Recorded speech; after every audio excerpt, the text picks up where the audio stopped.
I'm Steve. And we are two guys who like beer. I think you should too. Absolutely. So we are we are just the we are the description of professionalism and preparedness. That's what we are. So we're gonna wing it today. But hey, so we can get right into this today. Can you see the pots?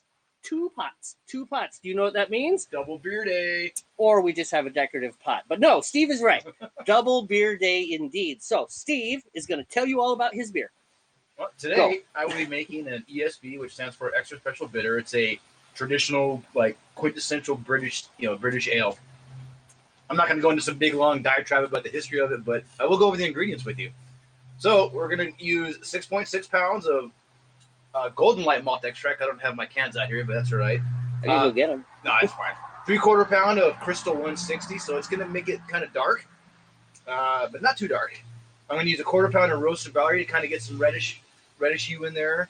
Maybe add a little bit of roast flavor. For my bittering hops are 1 ounce of Challenger. I'm going to throw in at 60 minutes. I haven't decided if I'm going to throw them at the 30 or the 20 minute remaining point of the boil. I'm going to use half an ounce of Fuggle. Actually, I still have Goldings on my original recipe, but I changed my recipe. I'm going to use half ounce of Fuggle at 20 or 30 minutes, and the other half ounce of Fuggle at the 0 or flame out. Reason being was I was originally going to use Goldings, but after I conferred with our local brew supply store, he said Goldings and the Fuggle are really close to each other, and they only sell hops in 1 ounce packets. So I figured I'd save myself having leftover hops and save myself buying another pack. So I bought 1 ounce of Fuggle, and I'll just split it in half and use it at the two different points in the boil. My yeast is London Ale Yeast 3, 1310, I think is the number on that. Why yeast? You want me to go get it? No, it's fine. 1310 or 13.8, I can't remember the number. But it's London Ale 3. The 3 is important. It's different than just regular London Ale or London Ale 2. So, standard procedure, I'm gonna boil 3 gallons of water, or I'm gonna heat 3 gallons of water up to anywhere between 100 and 150, 160 degrees. Steep my specialty grains, which are my Crystal and my roasted barley, for 30 minutes at that temperature, and then I will let the grain bag drain, and I will kick it into boil, and then I will add my hops at appropriate times and kind of everything you've seen before if you've watched this before. And that's it. That's my extra special bitter. I do not have a name for it yet. I don't think Mother Fuggle is a good idea. Mother Fugglers, yeah, because the Fuggles hops, yeah. We need better names. I know, right? And none of these. The brewing community, please. Your names are so horrible. So horrible. I mean, it's just horrible. Horrible, Steve. They're horrible. It's like I almost don't want to drink these beers, except they're so delicious. But I don't want. It's like, really? Speaking of, we should tell Dwarf Snot? Everybody. Who in the world calls their beer Dwarf Snot? I know, right? Sometimes, the beers they're probably really tasty, but sometimes they don't try so hard to be creative. It just doesn't work sometimes. Just We're give drinking, it ESB number 6. All right. So, what are we drinking today? We are drinking a Saison. I think that's how you say it. Mm-hmm. And Saison? now, so this was a kit from our local brew supply store. So they put it all together, but I forget why we did the Saison. Because we hadn't done it yet. Yeah, we hadn't done one yet. And so we drink beers across the board. And so, yeah, we made this, and it's pretty good. It's like minty. Kind of like a mentholy, which is, what a Saison, tomato, tend to have as an after flavor. It has kind of a mentholy, minty aftertaste. Yeah, so not super hoppy. Malty for sure. And then kind of like this minty after. No, not sweet, which is good because I don't necessarily like super sweet beers. No, neither do I. All right, but yeah, so it turned out well, and we might make one of our own of these. But first, we have to go through all the beers that we truly like, which is the IPAs and the stouts and the porters and the brown ales and the pale ales, and then more IPAs, and more. Porters, and then we got to go through the Russian stouts, Imperial line, and yeah. So there's a lot of beer. Line, and then yes, doubles and then triples. I mean, there's a lot of beer to make. Let's be honest. There's just a lot of beer to make. So we could be doing this for the rest of our lives. We're gonna drink them all. Drink them all. Which, by the way, the lyrics and the melody and the harmonic progression to that song is done. Now I just got to get the accordion and And Steve came up with the style. I don't know if this is a real style, but he said pub shouting, which is if you ever watch, listen to Dropkick Murphys, going out in style, pub shouting. Pub shouting. Yeah. That's the kind of style. So not a lot of singing. I might sing a little, but mainly we're gonna pub shout. It'll be great. It'll be fun. It's gonna be awesome. Accordion, bagpipes. I actually picked that key because of bagpipes. Ah, okay. Because Highland pipes, Ilian pipes, can change. But it might not be Ilian. It might be Illin. I don't know. I don't speak Irish. Wait, they speak English in Ireland. Well, yeah, but you mean Gaelic? But yeah, that neither. I don't speak it, but it's Uillean. So to me, that would be Uilian or Uilin, but it's Illin. Illin, huh? It's Illin. Like the hip slang. Yo, that's Illin.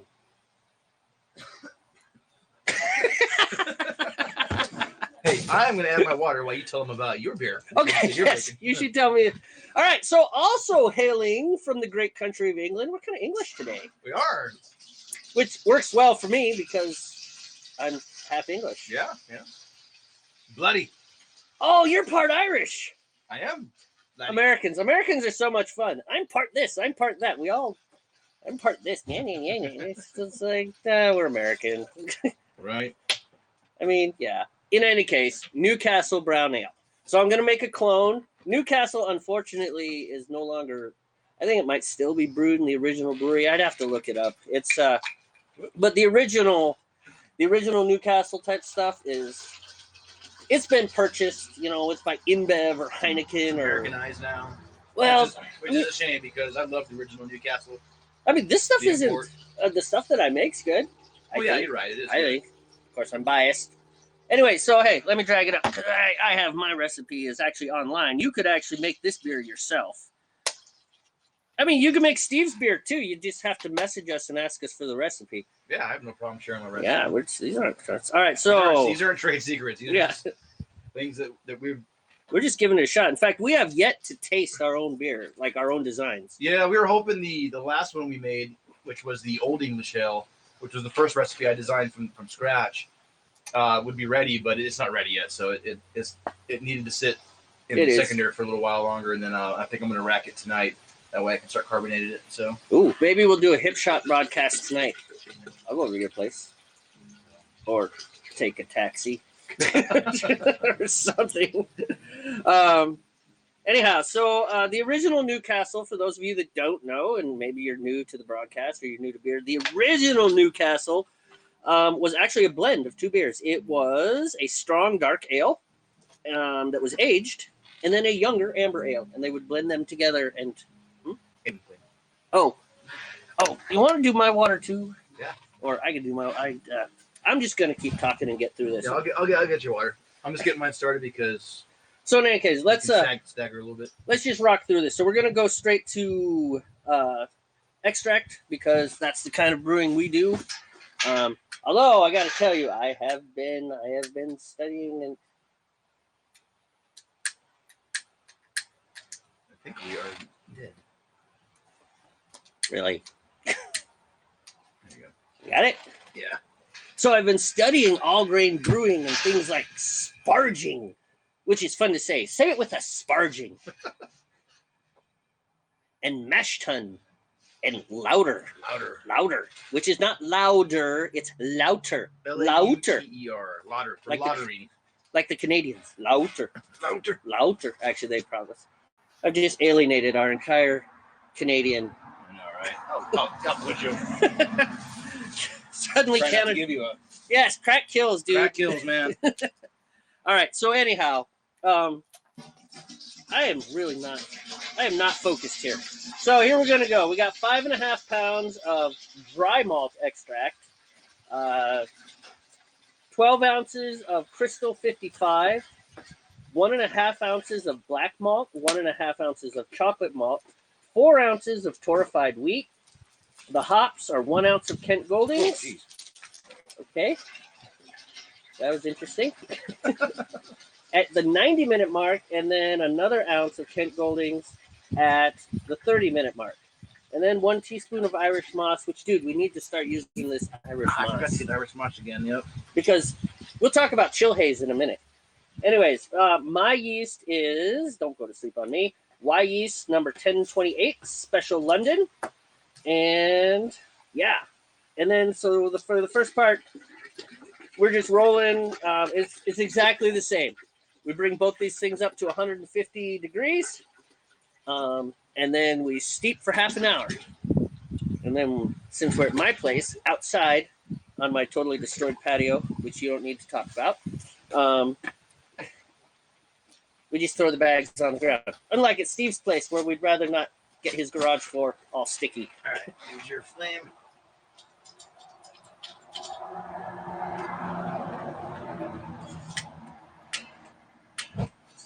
Perfect. All right, here you go. All right. And we have begun. So we're going to cold steep, right? Yeah. I think that is what I'm going to do every single time. Well, it's just... Here are my specialty grains, my Crystal 150 and the roasted barley. Should I dump this in there or should I not? I don't know. Or not Excuse helpful. me, I'm not going to for mine. Okay, well then I'm not going to. I'm going to follow your lead. I have more faith in your style than mine. Oh, my throat got dry all of a sudden. It's the main reason I'm your friend is just so I can like follow your lead. All right, well, whatever works for you, man. I need guidance in my life, Steve, and you're it. Oh, darn it. All right, here we go. Let us begin. Get the thermometers ready. Come on. Wind is letting us know it's here today. Right? At least the jets aren't flying anymore. Right. I shouldn't have said that. I should not have said that. I know, now it's flying. Oh, man. How are we doing? Oh, excuse me. There we go. All right. I do have an extra thermometer here. Really? Extra Oh, thermometer? it's the old neat one that was using. Oh, the little itty bitty thermometer. Thermometer. So yeah, I got a. Oh, damn it! Excuse me. Yeah, man, you are not doing well. Now my throat keeps drying out. Excuse me, I gotta run outside for a second. Okay.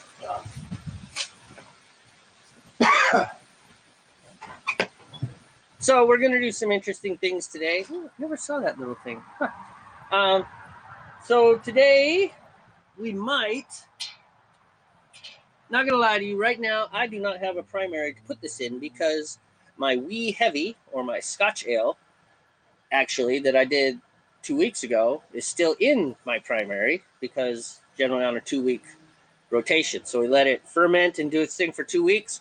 I got to put it in the secondary today. So maybe if we get this all figured out, we'll spin the camera. We'll just put it on the picnic table over there and we will rack into the secondary, and then I will have a primary to put mine in. And it's definitely going to happen, whether we get it on camera or whether there's a lot of you looking at boiling pots of water. One way or the other, I have to rack that beer.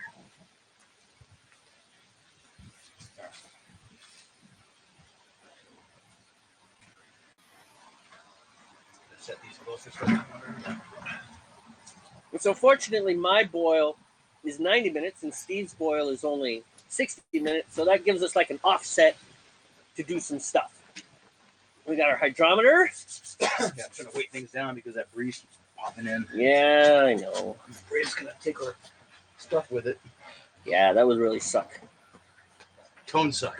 Tone suck?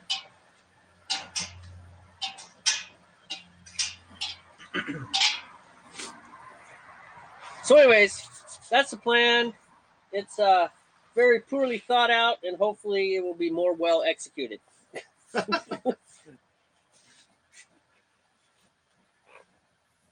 I was just saying we got to rack that wee heavy because I don't have a primary. Which is, it's nothing but a thing, you know. You do what you got to do. We'll wash it out. Dump the sludge somewhere over there. I'm sure something likes the trube. Probably. So you know what's weird? It's like I used to think the yeast died, right?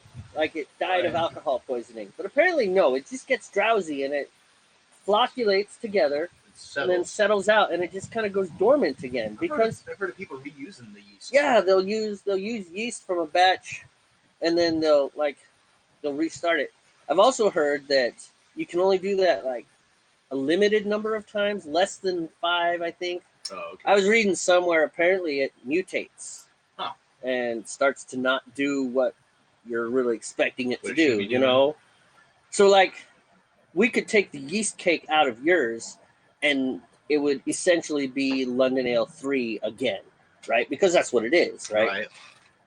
But like the 4th or 5th time, it would not really do what you would expect London Ale yeast to do because it mutates. Oops. All right, I'm getting my timer set up. Okay, sounds good. Could I borrow the thing? Thing? The thing? Pretty sure we'll be pretty close, except our pots are a little different. Yeah, yours is slightly taller, and I believe you're closer to your flame on your burner. My burner has a bigger gap between the bottom of the pot and the flame. So notice you'll get the temperature quicker than I do. Uh-huh. I'm still only at 81, so maybe we should use 2 thermometers and keep doing that. Yeah, because I'm at 78, and I started mine before you. It's true, you did. I could turn mine down. I'm gonna turn mine up just a bit more. Oh, I lost my flame. Well, that's not good. Here, try this.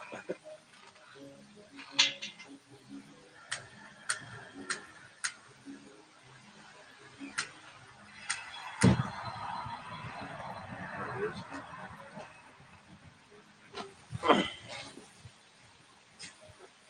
There we go. That should be all right. All right, sounds good. So yeah, at some point we got to go over there and move that over there, and Oh yeah.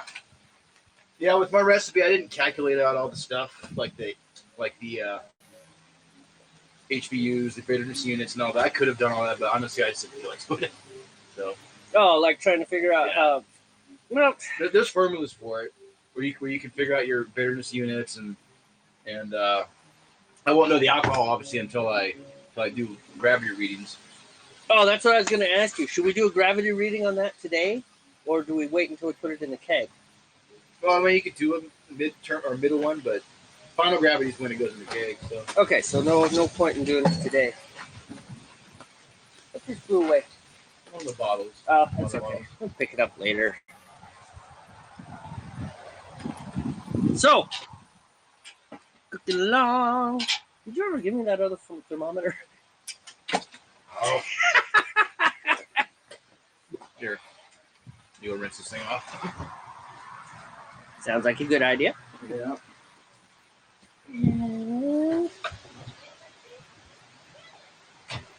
Creeping up. All right, Steve's thermometer is much better than mine. Getting warmer.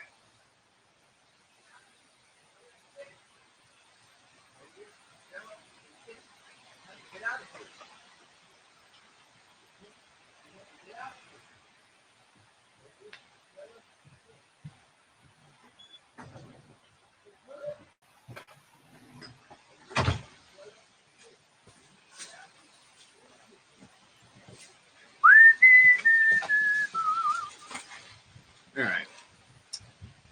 Hopefully I can keep this thing off the ground. I'm at 84, 85, 87. Oh, nice.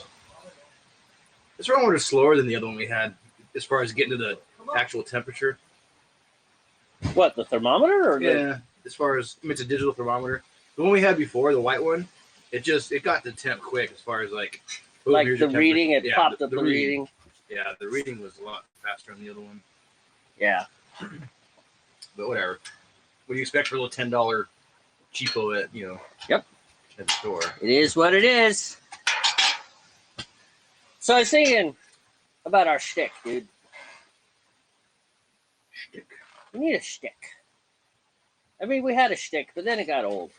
Right. The whole not being ready to broadcast, which we're still never ready to broadcast because we can't quite figure this out. But I'm thinking you could be Abbott and I'll be Costello.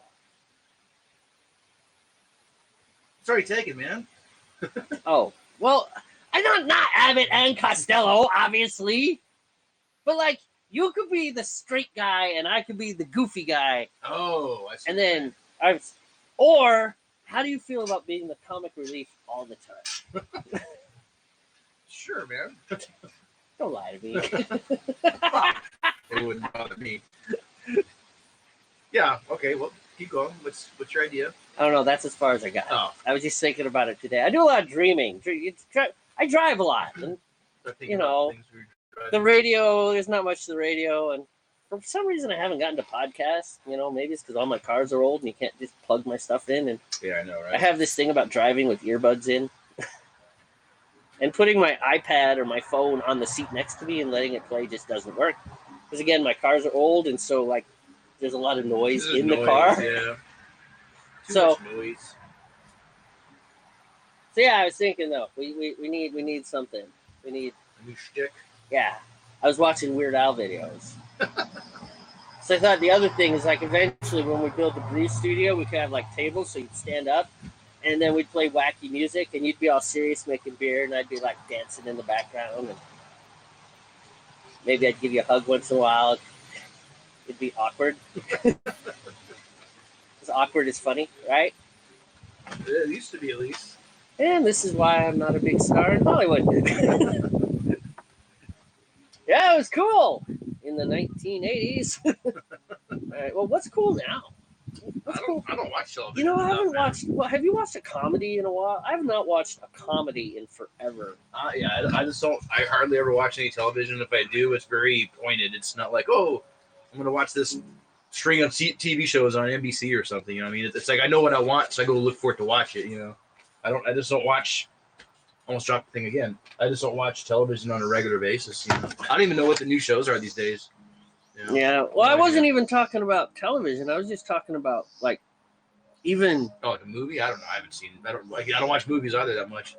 Usually, my TV isn't controlled by my family. So. Well, that's true. I've been to your house. And I do so many other things. I'm very busy with stuff. You know. Like brewing beer, drinking beer, figuring out how to shred on the guitar again. Yeah, things like that. So I don't care enough about television to really make it a point, you know. Avoiding tone suck. Tone suck, yeah. Tone suck. Yeah, that cracked me up when I heard that. I was like, that's a funny way to put it. So apparently tone suck is when you're trying to set up your effects pedal on your guitar and the way you set it up actually hurts your tone. Yeah, like they call it like your path, your signal path. And so, you know, coming out of your electric guitar and you have all your pedals, if you're that kind of person that likes a bunch of pedals, there's a recommended way you should order them to not hurt the signal going through the system there to screw your tones up, apparently. And the word I learned was tone suck. Tone suck. That sounds like a band name. We're tone suck. We're here all week. I know. We wish you'd leave. Why you gotta be hurtful, man? Just trying to make a living. Right? Just trying to work here, man. Come on. I don't tell you suck at your job. I'm unemployed. You're not winning this argument, buddy. I live off of taxpayers' money. Silly. So what are you sitting at? Just over 100 now, finally. 100, no, it's still climbing. 104. Now it's dropping. What? What are you doing? You have like an inverted burner. It sucks the heat out. I know, right? Why is the temperature going down? It's so weird. Oh, no. So yeah, I was. By the way, we will be drinking NewCastles eventually during the broadcast. I'm not sure how much more Saison there is. Oh, okay. In the keg that I was able to lift with one finger. Oh, yeah, that's probably what the float then. Yeah. That's right.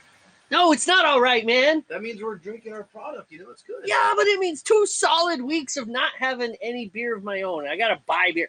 I have to buy beer, Steve. That's awful, isn't it? It is. The nerve. I'm sensing sarcasm here. Let's talk about the seriousness of drinking your own beer, Steve. I know, that's why we do this.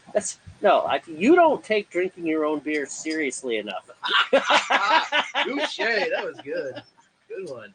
What is that? So maybe someone here doesn't take things like sanitization seriously enough, and that's why he's friends with Steve, because Steve does. And he might have got yelled at once. Gotta find the right amount. I'm trying to think how to word this. Like, I haven't quite dialed in how much to brew to keep a constant beer in the pipeline. You know what I mean? It's thrown off. You gotta find that mix. I actually think if every 2 weeks works, 5 gallons every 2 weeks, it's just I gotta rack beer and put it in the stupid keg, because sometimes I get lazy and it'll be in the secondary for 3 weeks or whatever, and then I'll run out of space. It's totally my fault. Life gets. Well, no, I'm the same thing. I was hoping to have that old ale ready to drink, but it's just not. It's not carbonated yet. It'll be carbonated by next week because it'll get racked. We'll try to rack it today. If not, I'll rack it tomorrow. I'm off work tomorrow, thankfully. So it's Columbus Day and Indigenous Peoples Day tomorrow. Yeah, I know.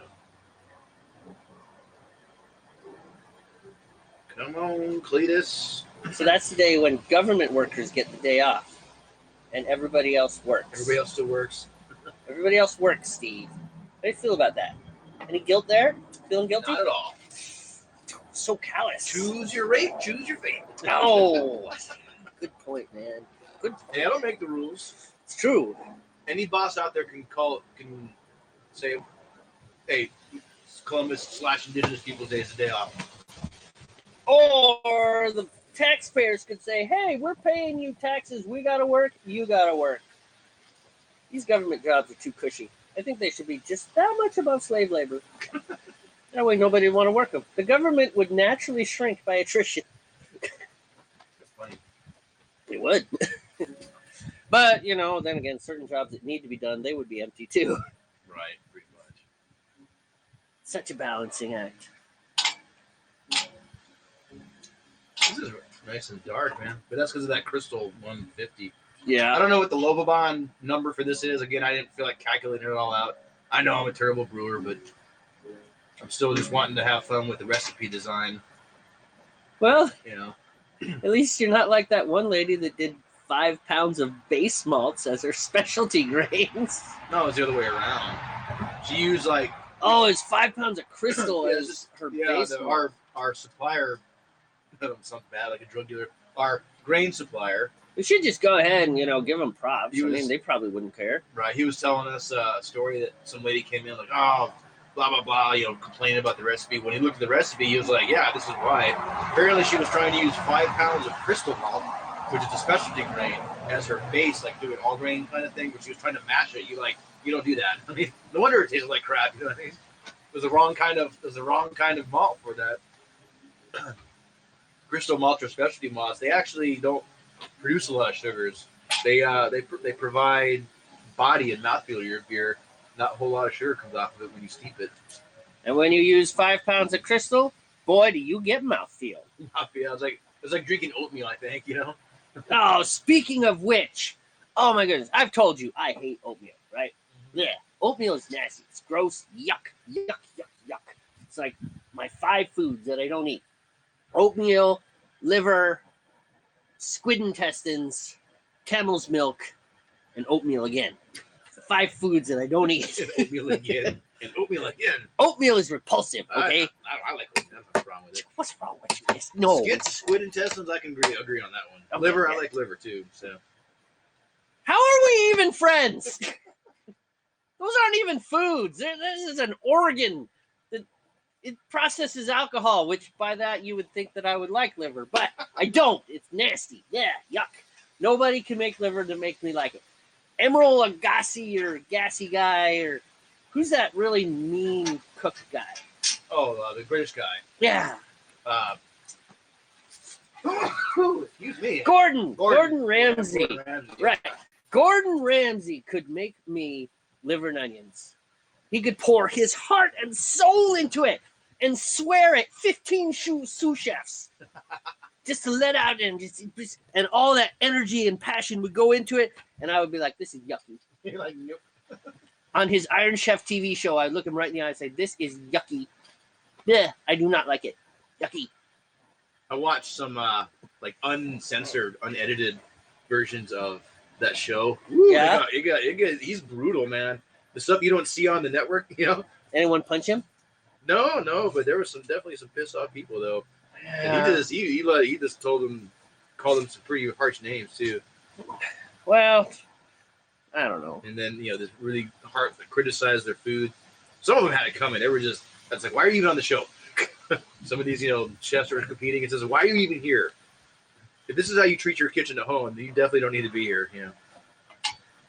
Well, I guess on the one hand, if you are planning on being a high-level chef and charging people $200 for a plate of food, plate with that much food on it. 1 ounce of steak, 3 slivers of carrot, and a very carefully braised onion skin. That's $230. It's like, what? Yeah, it's ridiculous.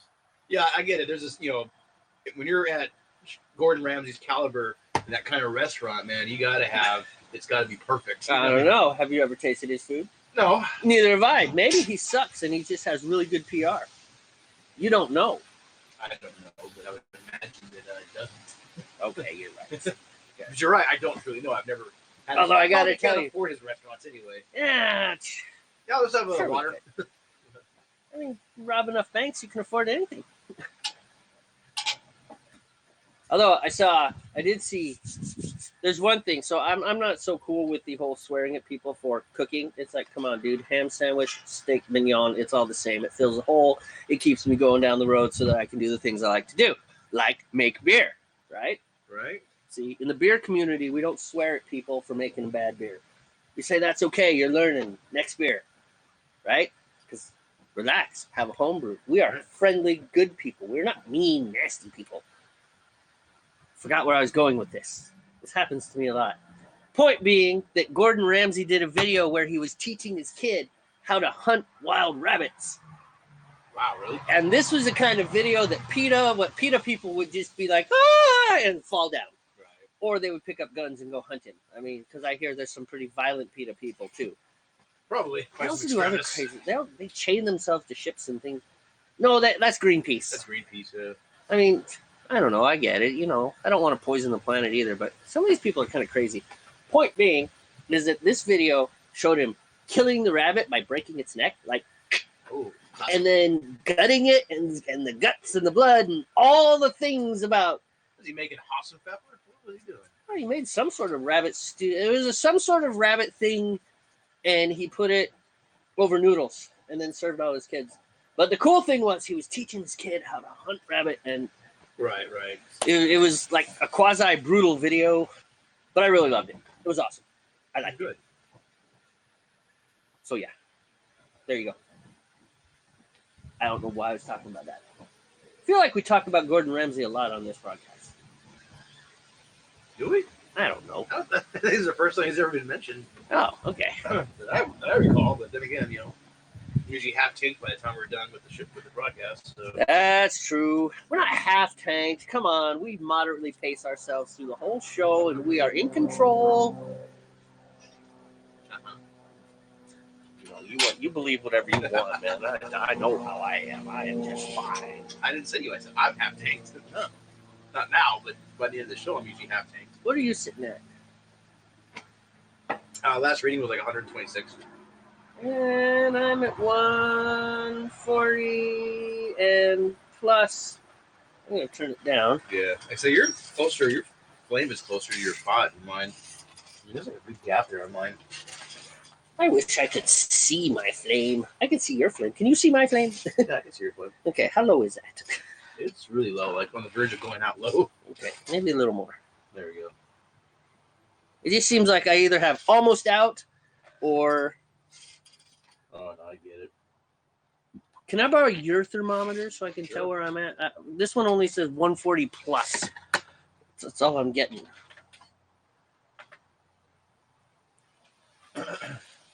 And Daniel Roberts enters the room. What up, Dan? How you doing, man? Hello, Daniel. So, Dan has exciting news. 150. Oh, yeah? Yes, a whole bunch of countries have been knocked off the red list in England. Oh, cool. That means you can travel then now, right? A little more Yeah. freely? Yeah. Well, as we all know, Dan lives in Brazil. Right, yeah. All the great pianists in the world live in Brazil. Well, yeah, no, last time we were talking with him, we even were like, hey, come over here to Seattle. Yes, we'll absolutely. hang out for a while. So anyways, I had to find out what the red list is. I am holding at 153. What are you at? Should I start my own timer then, I guess? Yeah, you probably should, man. If I knew where my phone was, I would do this. I am still... I'm over 130, so that's good. I'm almost there. About 133 and holding. So, timer and a wasp. I know, right? He paid me a visit as well. Yeah, that's all right. As long as he doesn't sting me, I'm not too upset. Something got me today. I don't know what it was. I was sitting Really? at my computer chair. In your house, Yeah, I huh? was doing my thing, and all of a sudden, on my right foot, right back here, like my Achilles heel area, Uh-huh. I just started itching like crazy. I'm like, oh, hey, what is that? And so I took off my sock, and it was just all red, and it wouldn't stop. Something bit me like, on the spot there. Like a spider? Maybe a spider. That's what I was Oh. thinking. And I had to go get some cream for it because it just kept. Wow. It kept swelling, and it wasn't painful though. It was just super itchy. So I put this cortisone cream on it, and it started feeling a little bit better. And then it finally, subsided. But it just like out of the blue, I'm just doing my thing. It's like, ooh, what is that? That does not sound pleasant at all. No. My wife thought maybe I got stung by something outside because I did go outside right before that to take some like recyclables out. But it was just strange how right out of the blue like that. But I mean, my house has a monthly spraying by a surface, but that doesn't necessarily keep all the bugs out. But No, bugs are going to get in, and they're going to get into any place you want, it bit me through my sock too, whatever it was. I was wearing socks, Didn't have shoes on, but I had Through socks the on. socks. So, yeah. Oh, Dan, you know what we have up here in the Pacific Northwest? Murder hornets. That's right. Asian giant wasps. Oh, boy. They found 4 nests. Well, they've destroyed 4 nests so far. So far, right? And apparently, those things will go through solid steel. Wow, that's strong, huh? Well, obviously, I'm... Right, I get it. You're But like the bee suits that beekeepers wear, they can get through that. yeah, not even. Oh, It geez. doesn't even phase them. They're just like... Owie. I watched a guy do a TV show, and he let one sting him. On purpose. How did that turn out? He screamed and rolled around on the ground a lot, and apparently he'd done it before. Oh, It was his thing. He picked up stinging bugs and made them sting him. I don't know why anyone would do this as a living. Wodge. Why would you do that? I don't know. But yeah, and it was that's a big bug, and the stinger was like a good 1/4 inch long. I mean, it wasn't like a little tiny bee stinger, 1/8 of an inch or something. It was like, no, it was this dagger sticking out of its butt. You're like, cha! Are they barbed? What? Are they barbed? No, Yeah, okay. no, that's the thing about wasps and hornets, is that they can sting again and again and again. That's why they're such a nasty creature. Yeah. Hey, Dan, what platform are you watching on Haps? Dan, by the way, are you watching on Haps? Or are you on YouTube or one of the others? Climbing, come on. At some point. Hey, 141. Finally broke 140. And it turned off. Why did you turn off? This isn't a very quality thermometer, man. We definitely need to invest in better equipment. We're never going to be professional and get sponsored by Coors Light or InBev or anything if we just keep up with this. Right. I mean, chances are we're never going to get sponsored by those guys anyways, but you know what I mean. I do.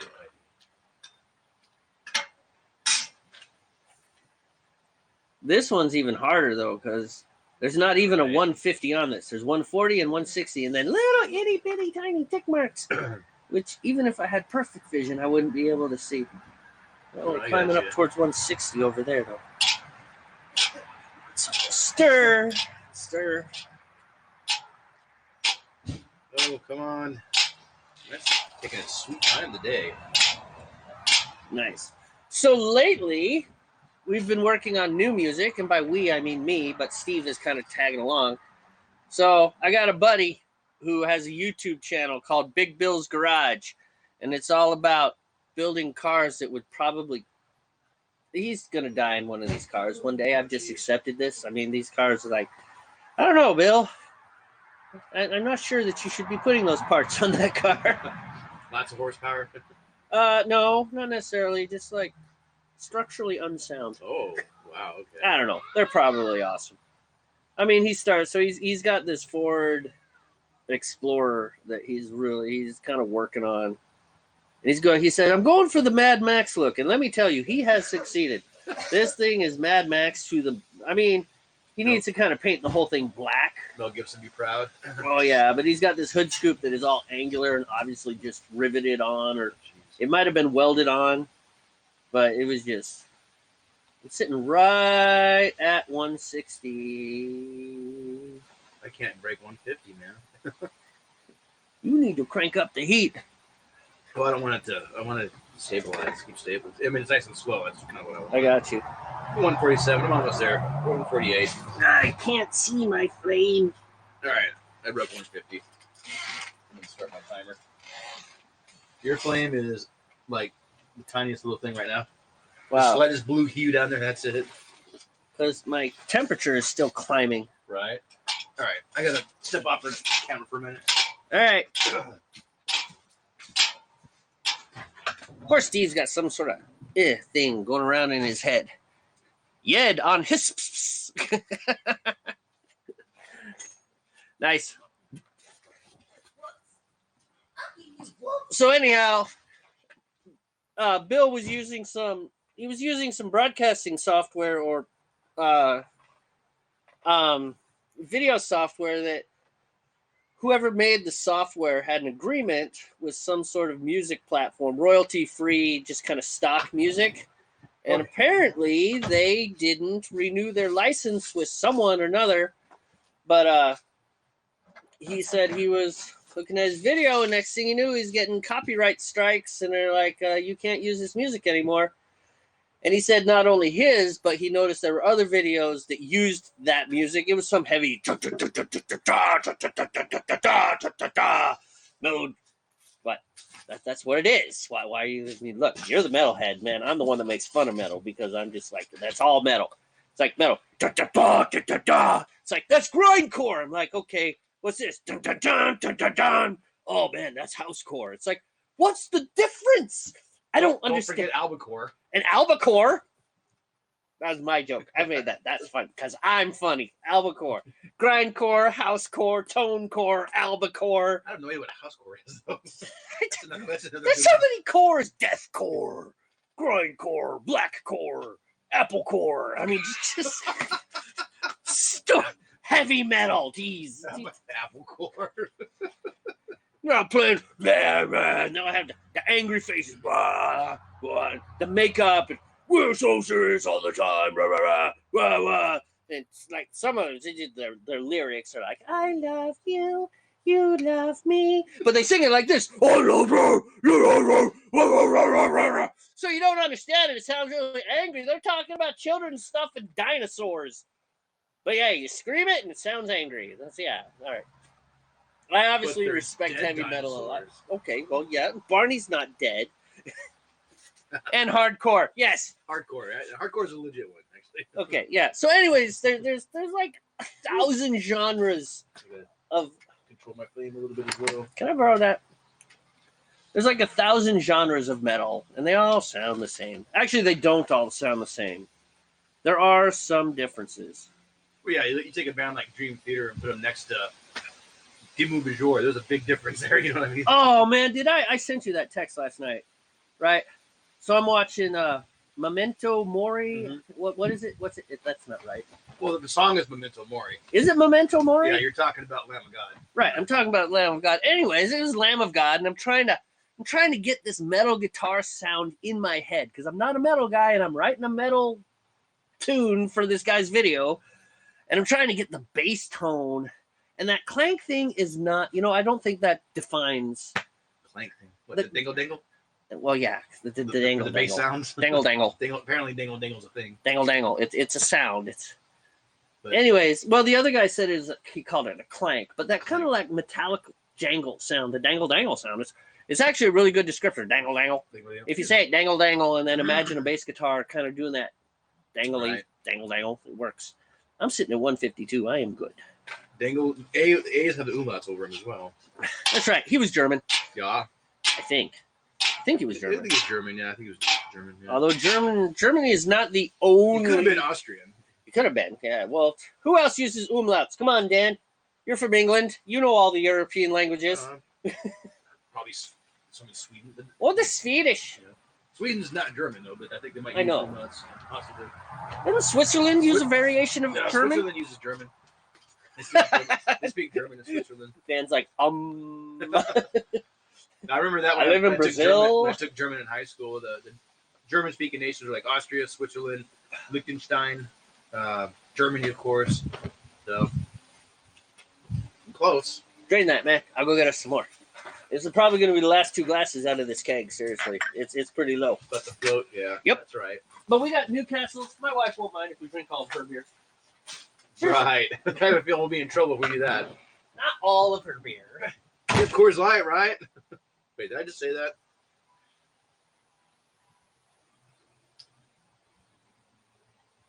All right, I am sitting good so far. Oh, Dan, actually, I'm not sure if you're a beer person or not, but I'm making an ESB, which I know is a very traditional English beer. So hopefully I can be true to English style here.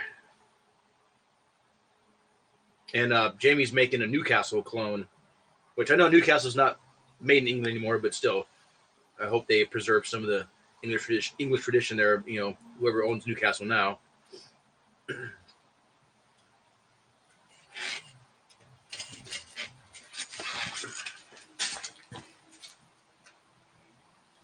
Right? Oh.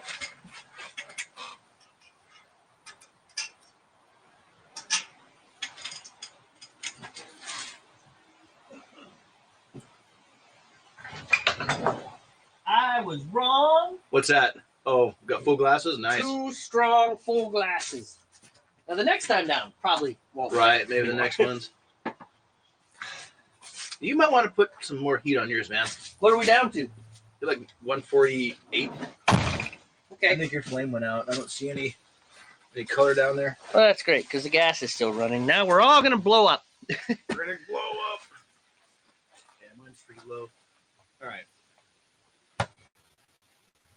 No, I just told Dan what kind of beers we're making. Like, we are doing traditional English beers, I'm good. My pipe's good. I'm trying to keep a nice, stable temperature on mine at about 153. So. Yeah, that's right. British Beer Day. Have we ever done some very German beers? Nah, we haven't. Because those are typically wheat beers. Why haven't we? I don't know. I'm not a really big fan of wheat beers anymore. Anymore? Yeah. Were you once upon a time? One time I was. I like wheat beers, but over time I just kind of lost the taste for them. I like IPAs, man. That's my thing. I know you're an IPA guy. So. Christmas tree beers. Can be. In fact, yeah, the next one I'm brewing is a double IPA. 2 weeks. 2 weeks, yeah. Double IPA, winter double IPA. So it's not my recipe. It's our beer ingredient supplier, one of their recipes. So we'll see how it comes out. That will be. I'm looking forward to it. It's gonna be good. Yeah.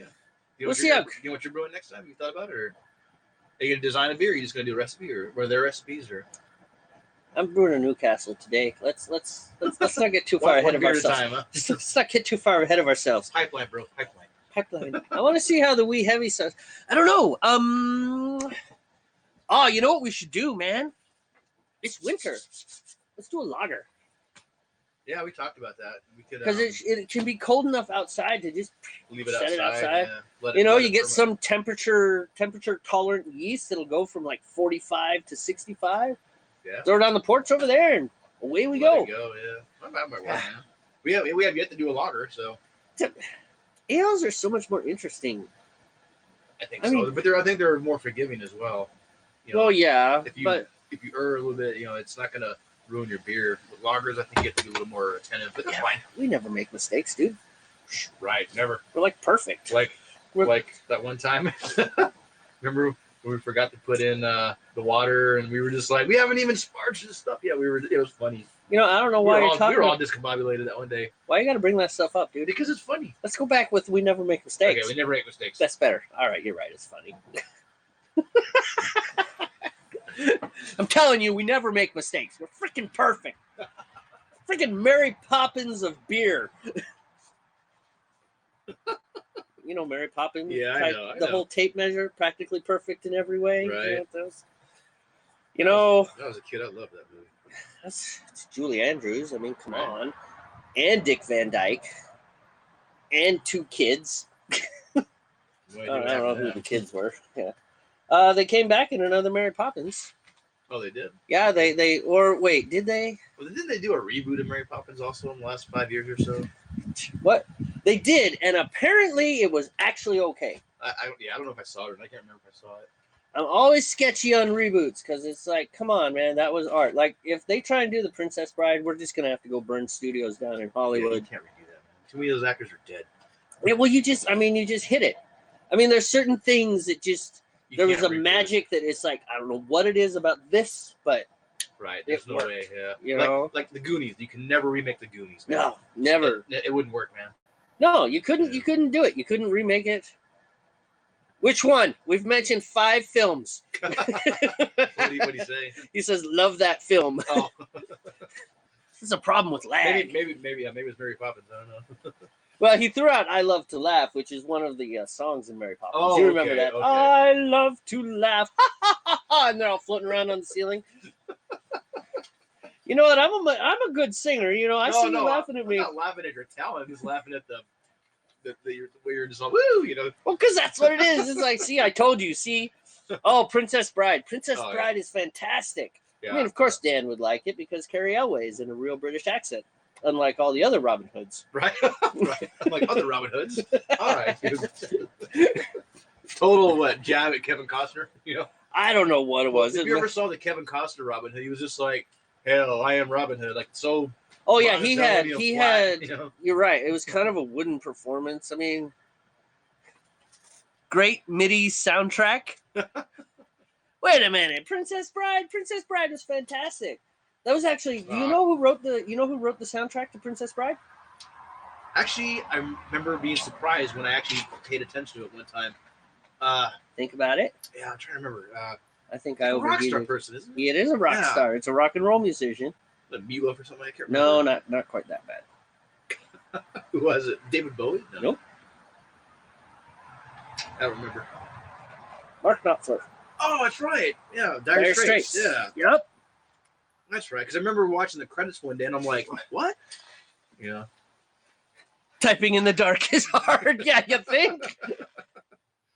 I am maintaining 154, man. That is great. That is what I wanted. Yeah, you're right. Wait, are we still talking about the Princess Bride with the synth soundtrack? I mean, it had some good stuff. He had the guitar. My love is like turned into story. Dun, do, do, do, do, do, do, do, do. Oh man, I'm too hot. I'm too hot. Too hot. Too hot. Hot. Too hot for the hot tub. I'm hot. Okay, sorry. It's enough of that. Beer must be kicking in. No, shut up. I'm naturally like this, and you know it. No, I'm not complaining. The beer's kicking in. Well, the beer's not. Remember, half tanked, man. Half tanked. Half tanks. There's no half tank. Full blown. To the wall. Go big or go home, brother. By the way, I fixed your chair. You didn't even know it was broken, but I noticed it was broken when it set up for you, and I thought about the fact that I broke your chair. I know it was your sister's chair, and I was like, I should leave this. Then he would break this chair, and then we'd be even, and I wouldn't feel so bad anymore. Then I thought, that's a really jerk thing to do, especially when you could fix it, so I fixed it. And you didn't, if I hadn't have said that, you'd have never known. Sometimes ignorance is bliss, right? That's right. Ignorance is bliss. Anyways, Princess Bride was a great flick, Yeah, and it I was always just enjoyed it. magic. You know, Grease. What are some other ones that they tried to make sequels or things, and they just should have left it alone? Blade Runner. I think they should have left that alone. Do you think so? Yeah, I mean, as much as I love the Blade Runner like idea, that 2049 was great, had great visuals, and the story was interesting, Yeah. but they should have let that one lie, man. Yeah, I Honestly. think it was. I don't know. It got a little murky. I think Yeah, they got a little too humanistic in it. it just Yeah. kind of. It didn't have a point. What do you think of Blade Runner 2049? Do you see it, Dan? Yeah, I mean the original one, 1982, Harrison Ford, great. I read the book also. Originally the original book. Who wrote the book? Philip K. Dick. Philip K. Dick. Yeah, he's deceased, but he wrote a lot of sci-fi in the 60s and 70s. He was a contemporary of Frank Herbert, Dune. I want to say, that kind of, Yep, I got that you. era. Yeah, but he wrote a lot of interesting sci-fi. A lot of it, entered in like the humanism realm. So, Man, but yeah, it was actually, Do Androids Dream of Electric Sheep was the original name of the story that became the movie Blade Runner. Blade Runner in the original story was the name of the cop that went after the replicants. That was what they were called. Blade Runners. Yeah, Blade Isn't Runner. that what they were called in Yeah. in the movie? It was, but instead of calling the movie Do Androids Dream of Electric Sheep, they called the movie Blade Runner. Right. But where they got that from is because that's what they were calling the story. Well, you have to admit though, in the movie realm, Blade Runner is cool. Yeah. But in the literal realm, Do Androids Dream of Electric Sheep is more like I would probably not buy a book called Blade Runner. Gotcha. I would be like, this sounds So weird. stupid. It sounds like it's going to be cheesy Pulp Fiction The fact sci-fi. you talk about androids and electric sheep, it's like, whoa, this might be. Yeah, Do Androids Dream of Electric Sheep? That's really weird and abstract and strange. So Dan's saying yes, he liked it, but it took ages for Harrison to appear. Right. And That he was kinda weird. he wasn't really a main character. No. I mean, the main character was Gosling. you know what he was? He was the focal point of the movie, but not a main character. He's kind of stepping away from a lot of stuff. Like he died. Old, man. Well, he is old. How old is Harrison Ford? He's in the 70s now. Oh, the original Vangelis soundtrack for Blade Runner. Oh yeah. Oh yeah, that thing's awesome. Sweet. I love it. You know what, dude? We need to figure out. We need to start using the OBS on this Even because the Blade Runner 2049 soundtrack is good too. That was Hans Zimmer on that one, or was it it's another? probably Hans Zimmer. There's a big name guy.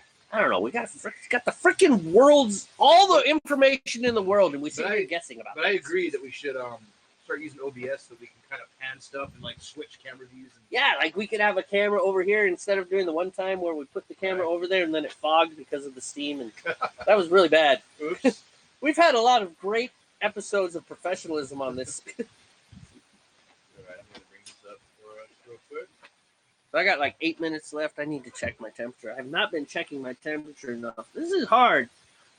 You do all these things usually. Hard. Well, it's not hard if you do all the work and I just sit here and be funny. But like when I actually have to pay attention and see that I'm above 160 again. Oh, okay. Turn that off. Yeah, Hans Zimmer, Benjamin Wallfish. Never heard of him, but I forget why they didn't ask for Vangelis again.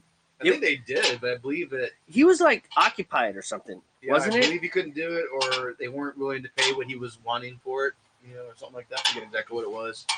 I know there was a whole discussion. It's like It only makes sense to bring him back, yeah, because he was part. I mean, he was part. Definitely, that soundtrack, much like Jaws. Steven Spielberg gave John Williams 50% of the credit. He's like, half of the reason that this movie is successful is because of the soundtrack. The music, right? Yeah. Because without the music, it's a really bad documentary about a broken shark robot. Broken shark robot, yeah. True. No, Bruce was horrible. From everything I've turned, that thing was breaking all the time. Oh, I bet. It was 1970s mechanical,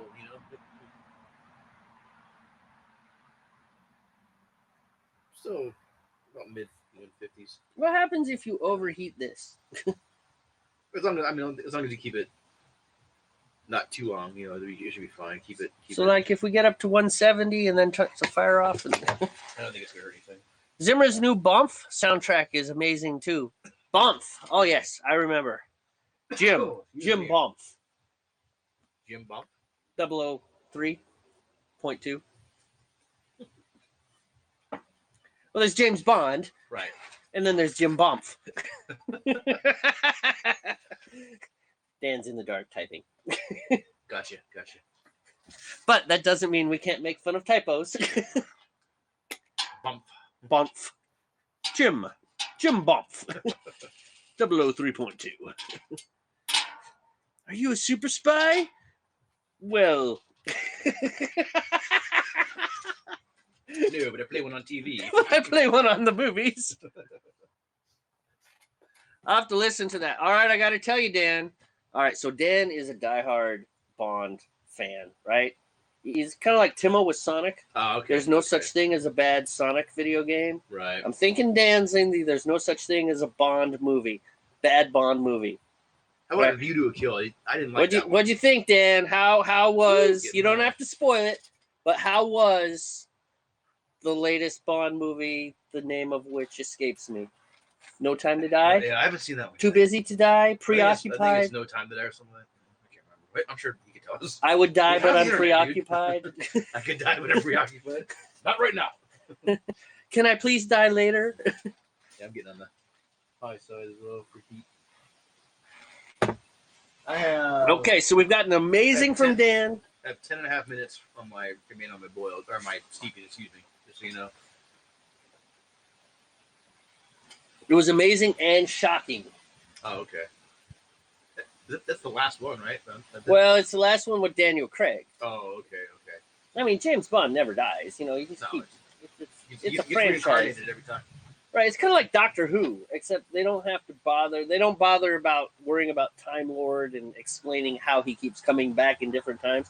They're just like, yeah, it's James Bond. This is this year's James It Bond. was similar with the Tom Clancy character that multiple actors have played over the years. Jack Ryan. Jack Ryan, yeah. Different Yeah. actors have played Jack Ryan, You know, that's an example of movies that could have been amazing, but just I don't know why they never kicked off because those books some were are pretty fun. good. Some are good, but some are just like, really, But they never went as big like James Bond. So James Bond, I think that's a books, right? Ian Yeah, Fleming, that was Ian books Fleming, first, yeah. right? Yeah. And then it went to.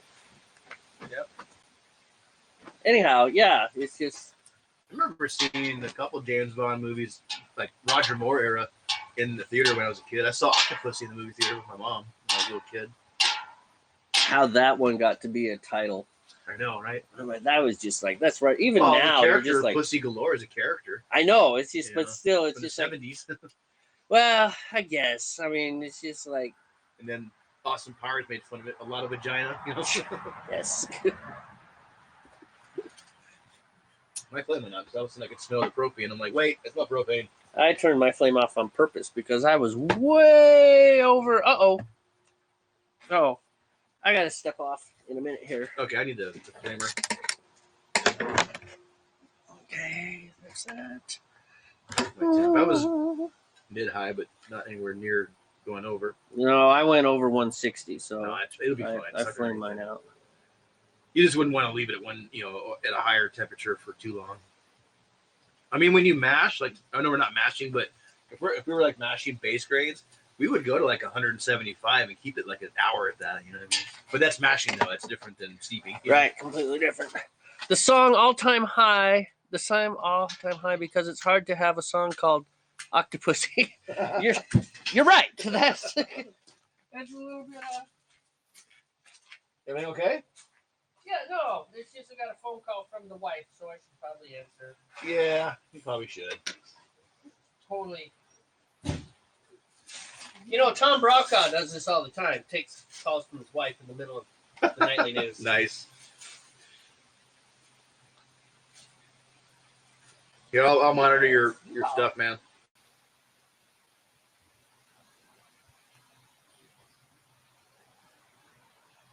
All right, perfect. 156. Still within where I want it.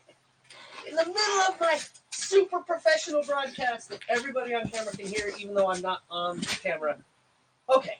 Love you, babe. I know, but you called, so I called you back because you don't usually call. It's rare for you to actually call. Okay. You're Love you. a Talk to you little later. bit hot. All right. Bye. You killed your flame, right? Yeah. I did. I turned it off completely because I'm gonna stir yours around a little bit. Are you done? Okay. Yeah, I've got like a minute and 20 seconds left. Oh, yeah, you're fine, man. So about 6.5 minutes left on mine. that was a butt dial. Oh, okay. That's right. Tom Brokaw does that too. Butt dials his wife? Yeah, well, no, he I answers. know. Never mind. I'm being silly. And Tom Brokaw doesn't do that, and neither does Tim Franks or any of those other people off the BBC. Oh, okay. There actually is a guy named Tim Franks. Okay. I've heard him. He's on the BBC NewsHour on NP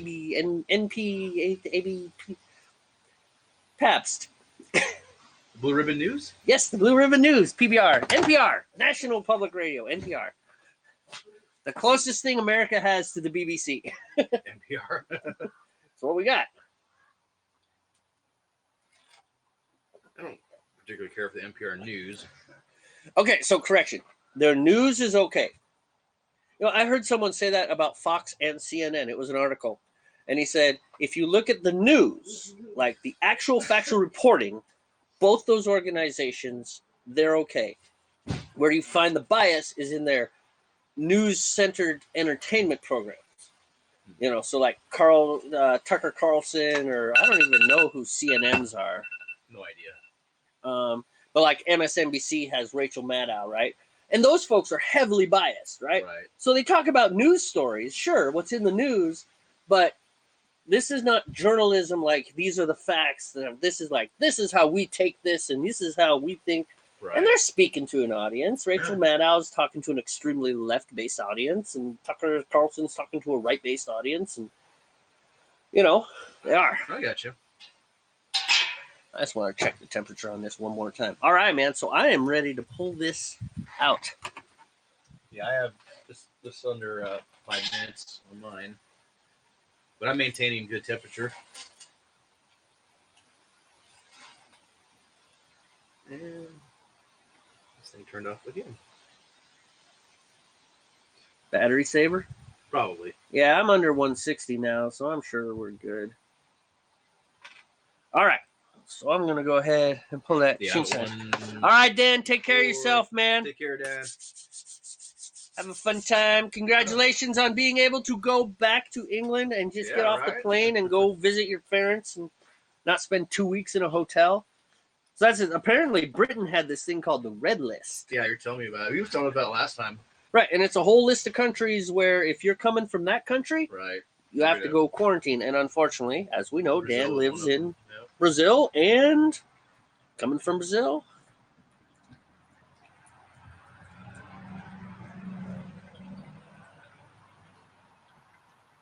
So if we were truly sparging, you would take like 75-degree water and pour it over that. 75 or 170? 75 degree. Okay. I just read this thing on sparging.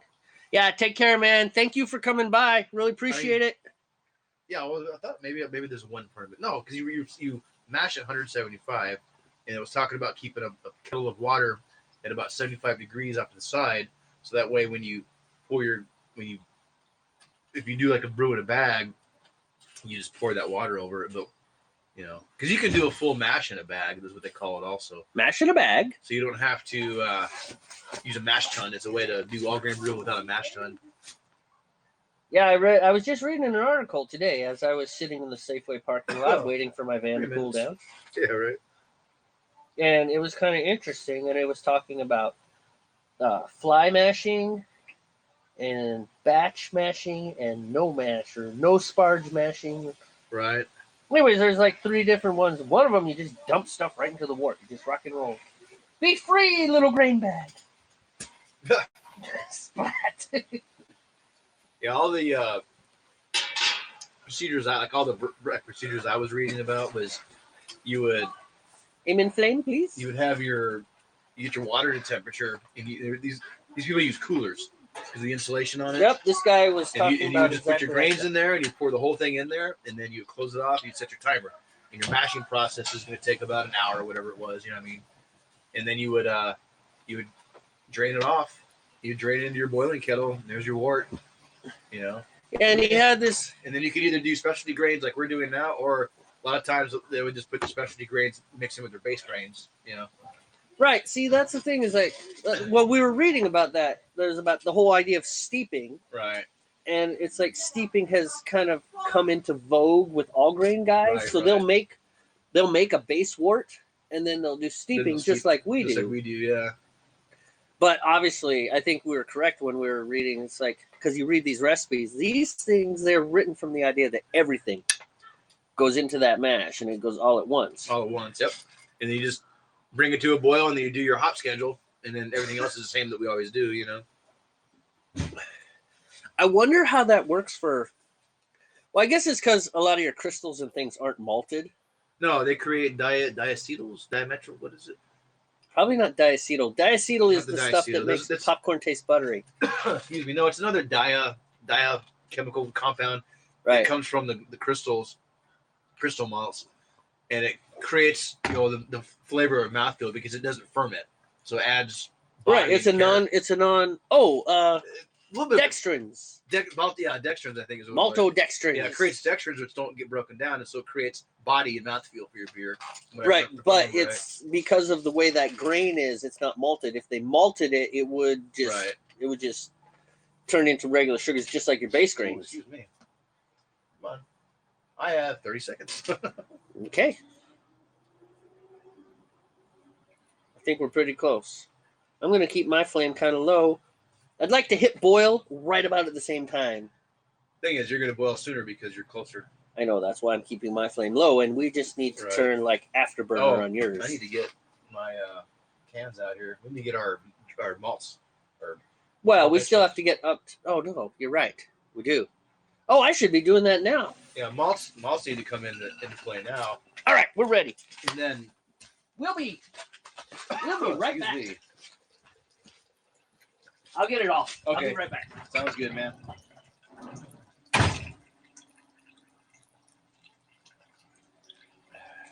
Just gonna let this drain. Not gonna squeeze it. If you squeeze it, I think you're just gonna add too much. I can't. It escapes me what it's called right now. I'm kind of dealing with the head cold, so my head's not all there. It's like squeezing the tea bag. You don't do that. It adds too much of the acid. Squeeze the tea bag. Whatever's in there. Why would you want to squeeze it? Talk about sticky. You think this? No, I couldn't. The words that escaped me, like why, what would it would do if I squeeze it? Like it would add too much of a tannins. There's the word. Tannins. That's the word you're looking for. Tannins. My brain is just not really functioning. Okay. Optimal. All right. The world needs to understand COVID did not supplant the common cold. Okay. No, it did not. We got COVID. Ah, look at that mess I made. That's right. It's like Blues Brothers. What kind of music you have here? We got both kinds, COVID and the common cold. All right, Kniff, let's do mine first. Not being greedy, but just so you stir, and I'm gonna dump this powdered sugar in here. Lots of powdered sugar.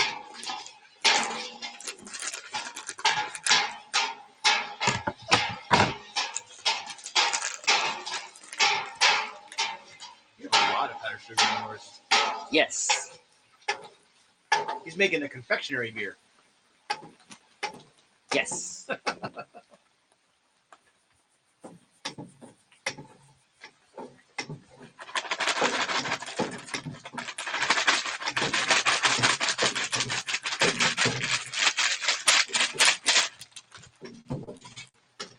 Yeah.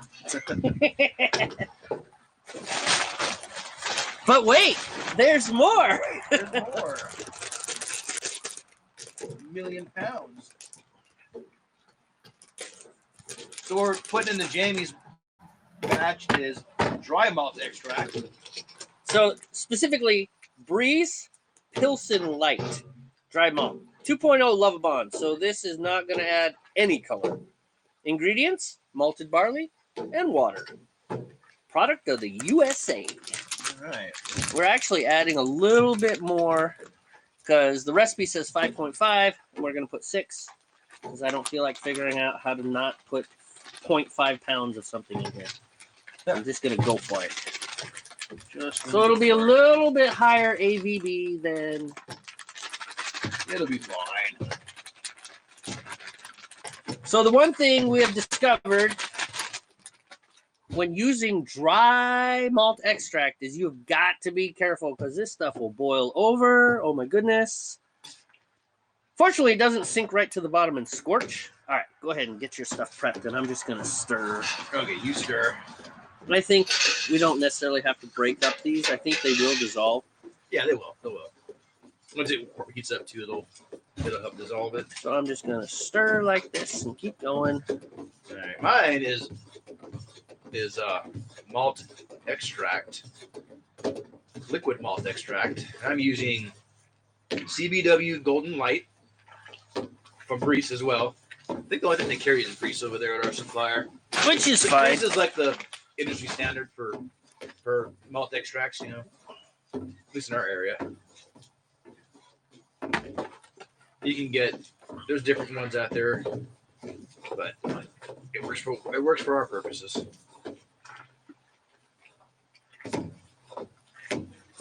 They must have these foil seals on here that really do a good job. All right, are you going to kill your flame or are you going to? I'm just going to leave it on there. Well, my flame is so low that it's going to make a difference. This is talent here, folks. Look at this. Double stirring. And I got syrup all over everything. Of course. Oh, man, it got all over your phone. Right. I can fix that. I have an app for that. So Oh, you don't have? A ladle. Really? Hi, Meg. Get us a ladle. Let's see if he understands what that is. Can you get a ladle, please?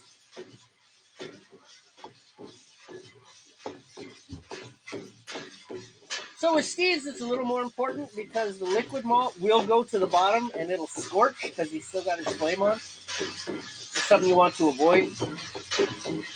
The dry malt doesn't. Really? You got it on my hand on purpose. Don't say you didn't. So evil. I'm talking about the fact that you got that gooey, nasty, sticky stuff. Oh, jeez, man. I'm going to clean it up. Don't worry. I had to get it off my thing, dude. Oh, it's everywhere. I know. Terrible. Wow.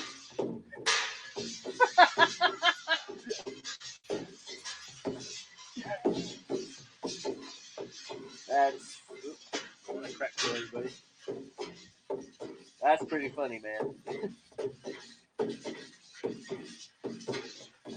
think we're doing good. I'm really interested to see what yours turns out like again. I don't think I figured out what I meant by ladle. Okay, I'll just use it. I got it, man. Well, tell you what, man. I'll be right back. I'll go grab a ladle. Because we do have one.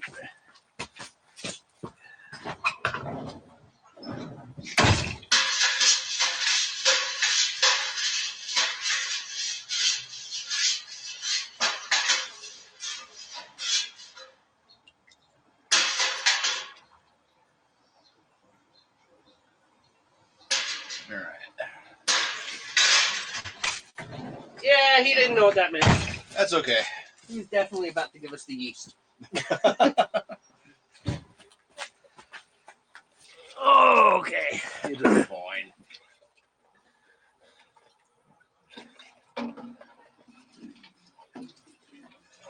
Man. Thick foam on top of mine.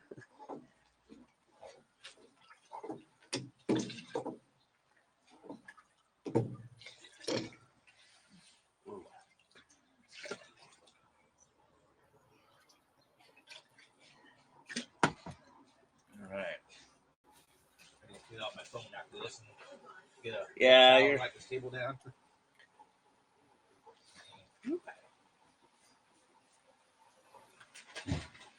Yeah, it might actually be worth doing. Here, hand me that one. I'll shake it while you're. Hand me one of them or whatever. All right, flame going.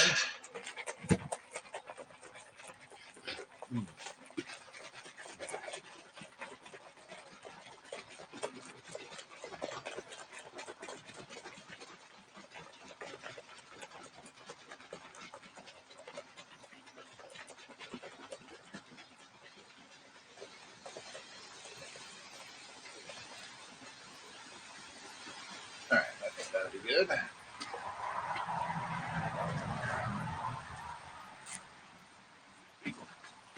Wait.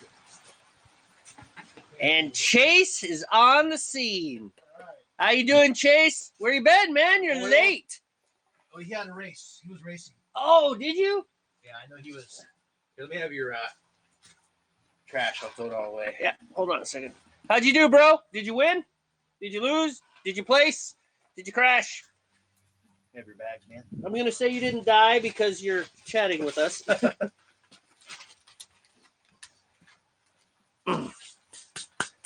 Tell us all about it. Any awesome jumps? Anything cool? Any doubles, triples? The wipeout in the moguls? Triple Lindy. Triple, that's not motocross. I know.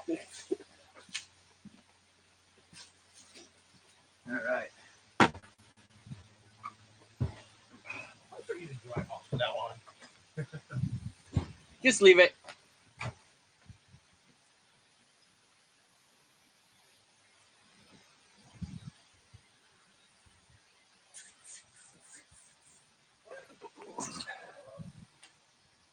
Nice. Good job, man. Good job. Kept the rubber on the bottom side of the bike for the most part. Did you wipe out at all? Or did you hang in there?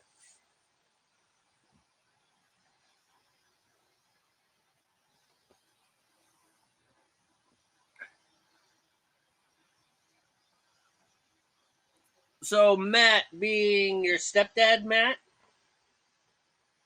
he was on a 110. What's a 110 race? You talking about the size of the bike? I didn't know they made a 110. I thought it was like 80 and then 125 and 250.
Hey, Steve, do you know what a 110 race is?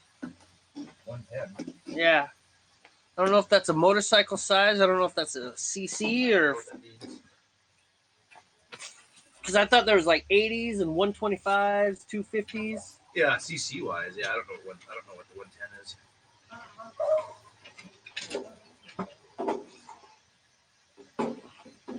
Is that what he said he was doing? Or? Yeah, he said he did a 110 race with Matt. Yeah. Didn't win, didn't lose. Just kind of hung in there. Yeah, I'm not sure that he. Come on. Ah. Mr. Butterfingers today. Look at all that foam, dude. You're pretty foamy. Nice. Like,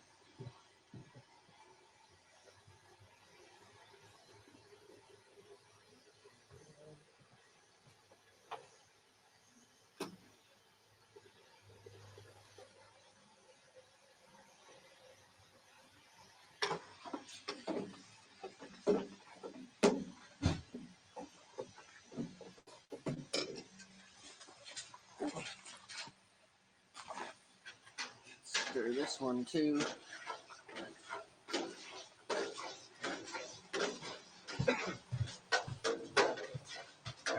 So if there's any of you that are not commenting but are still watching, there's a big difference between liquid malt and dry malt.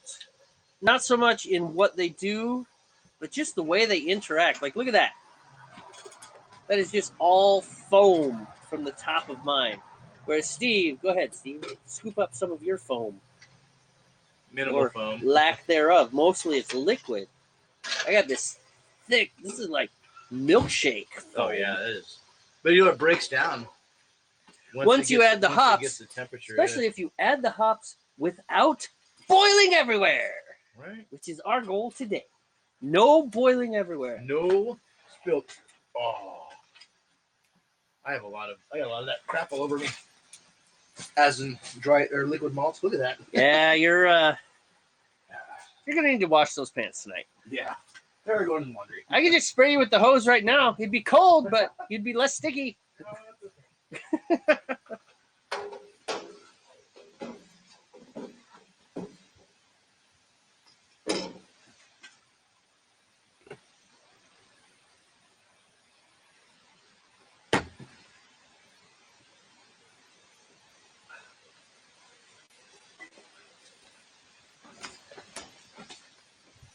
So here I am, all alone.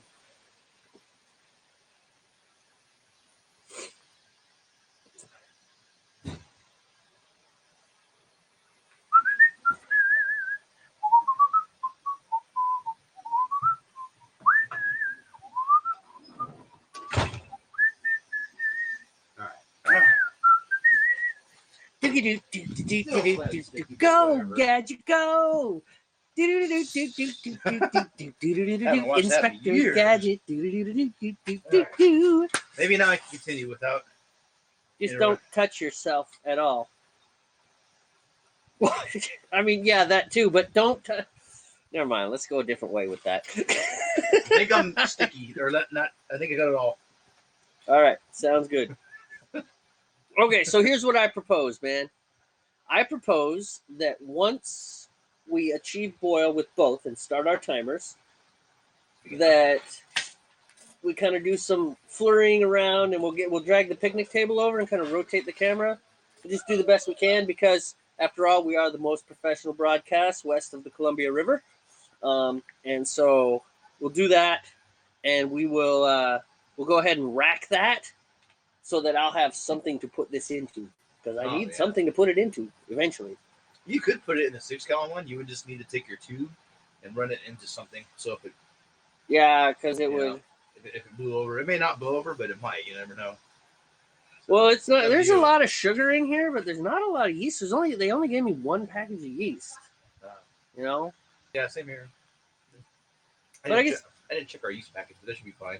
They got smacked at 2. They were a little bit puffy. I went and looked at them, so we're okay. Yeah, I mean they recommend like 3 hours before your brew to smack them. Yeah, we never do that. I know it's always like an hour before or where we start. It's like, oh shoot, did you remember? And they're still cold. It's like, hope they wake up eventually. Right? Hey, you notice something? What's that? We haven't frozen yet, and we are an hour and 28 minutes in. That's true, huh? It usually freezes. You know, we end up looking at this little tiny one down here. Interesting. Yeah, that is pretty cool. That it hasn't frozen yet. It is very cool. This is something else that Tom Brokaw does all the time. He talks about the video quality on live TV while doing the news. No, not really. No.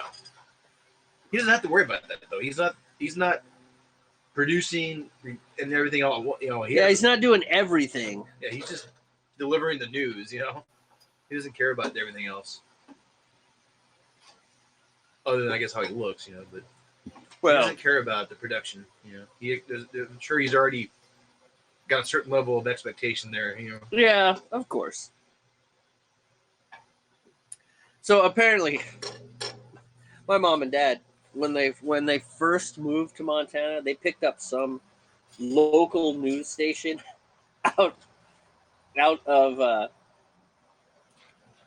Canada somewhere. Oh wow. Or whatever, and it was literally a one-man show, just pirate broadcasting. And he'd do his broadcast, and he'd be like, "And now we'll be right back," and he'd kind of duck out of the camera, and the camera would move across the room to like a weather map, and then he'd be like, "And we're back." My mom said that they sat there watching it, just kind of like, "What for real? is this?" Because he'd be, and the camera would rotate. Back to you, Jim. And he'd go back to the other set. And he'd like pop up. Yes, thank you, Alan. I don't think he was quite that. Like he didn't use different names. Right, but still. You know, but it was he would literally he'd be like, and now we'll go over here for this. You know, things. It's like, look, dude, there's no point in changing sets, man. Just point the camera and just do everything.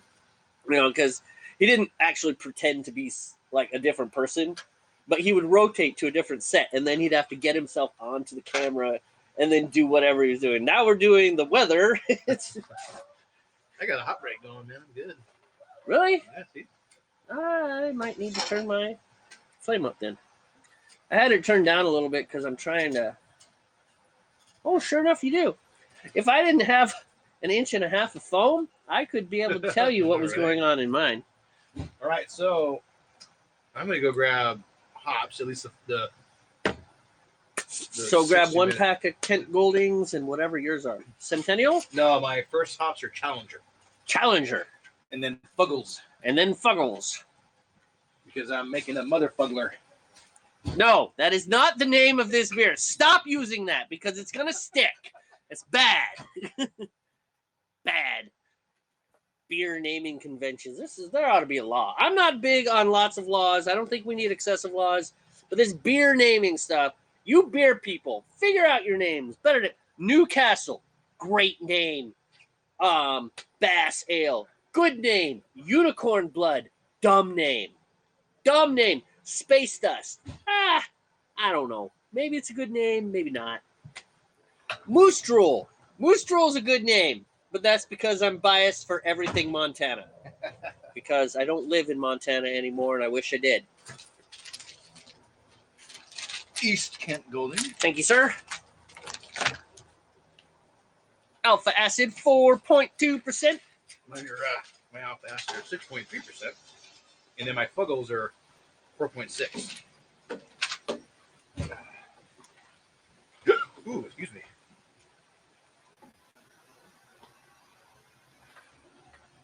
I really can't see what's going on down there. Oh, you know what I need to do? I need to separate my Fuggles because this is 1 ounce. I actually need 2 half ounces. I need to separate this out. I think I'm gonna get myself a little drug dealer scale. No, I don't deal drugs. Like a little mini scale. But if you got a drug dealer scale, you could deal drugs. I have a postal scale in there. Oh, you do? Oh. Yeah, I don't think it works. Oh. I don't want the battery's drugs. dead. Oh. I think you could probably just pour I can those. eyeball it and just. Well, you can pour them all the way out because they're going into the boil, right? So they're going to be sanitized by the fact that they're in the boil. Yeah. So you can pour them out on the table and just cut them in half and just look. Count pellets. We could count pellets. I'm not gonna count pellets. Count the pellets, dude. I'll eyeball it. Be like, yeah, it looks about right. It's not science, but it's science, remember? This is the science part of things. Count the pellets. I dare you to count the pellets. I am not going to count the pellets. He's not going to count the pellets. Do you want to be here all night? No, I don't. But I mean, we're going to. What are you doing? Apparently, I'm a cat. Yeah, you can have that back.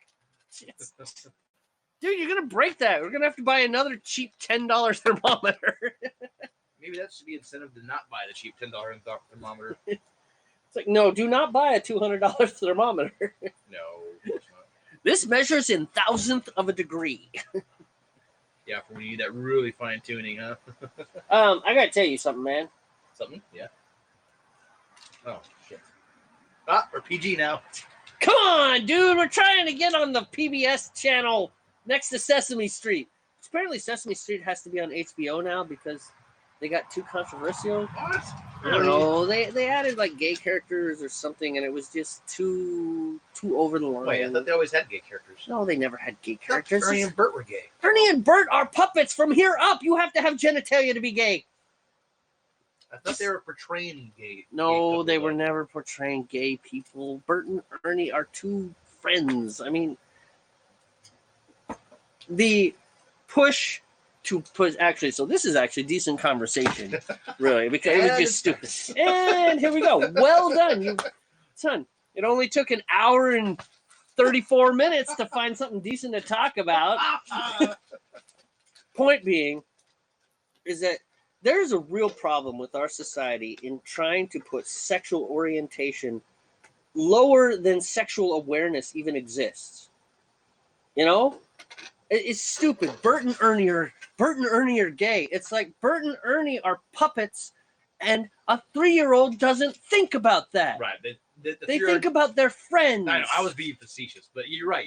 Well, there is a drive for it. A 3-year-old wouldn't recognize them being gay if they were gay. Right, whatever, and that discussion should not even come up, right? It shouldn't. It shouldn't come up, but it's there. I mean, you said it facetiously, but there are people who are not facetious. And I said it because there are people that argue that. You're right. They do argue that. And it's like, no, man, that is not the place for it. Yeah, I think there's a lot of things that are argued that shouldn't be argued in the wrong place. It's just like, come on. All right, you want to eat one of these? You did that to me once. Why are you trying to do it to me again? I'm not trying anything. I'm asking, do you want to eat one? Just say, no, Steve, I don't want to eat one. Thank you. No, Steve, I don't want to eat one. Thank you. Okay. Very good. You're horrible. Yeah, pellets by themselves, it's a nice bitter experience. I mean, it's not even the bitterness, though. It's the fact that it's a little flour, And so as a pellet, it's all dried, but it turns back into flower petals like that. And then it's like this all over your mouth, getting it out of your teeth type deal. It's worse than a coffee bean. But you ever, chocolate-covered coffee beans are actually kind of okay. They're good, yeah. I like them. Yeah, you're right. They get caught in your teeth, though. Yeah. I am really trying to get to boil at the same time as you are, and I don't know why. I had mine down a lot lower. Oh. Let's try to turn it up a little bit. I don't want to get to boil before you are. I'm timing. It's all about timing. Turn mine up a little bit. Kind of just hitting I'm just trying not to together. Cook the side of my pot, but that's it's okay. Just because it makes all that soot, There's always soot. Pain in the butt to clean. You're right. I'm Soot City. Yeah, whatever. It'll be fine. He'll be fine. Critical Drinker. You should watch the Critical Drinker. Back on Sesame Street, though. We kind of tangented off again. I don't know. It's a very short rant. You were saying that HBO is now required, or it's going to be required to be aired. No, I could be wrong, but it was something now or something, and that kind of it was joke just. about it. But So it's not Bert and Ernie. Bert and Ernie are not the characters. No, there are some other characters. Like they do have an HIV. And maybe HIV positive character. Yeah, they do, and it's particularly so. One of the things Sesame Street's done, and this is not because I'm a knowledge on Sesame Street. No, I'm just banging my head. I'm like, really, an HIV positive? I know, but think about it. Sesame Street has tried to relate, and that might only be the South African Sesame Street. And I realize that sounds like a slam on South Africa. I didn't know South Africa even had a Sesame Street. I don't know. Ha ha! We did not boil over. Oh yeah. You didn't put your hops in yet, man. It doesn't matter, dude. I know you were getting close. Look, it was climbing. Yeah. It was going for it. It was trying to boil over. No, I saw yours. It was just Stupid like DME. That your cloud was rising, Of course, now I have to turn the flame back on and try and somehow establish a rolling boil. Oh, mine's getting ready to go. Okay, good. Turn my flame down just a little bit.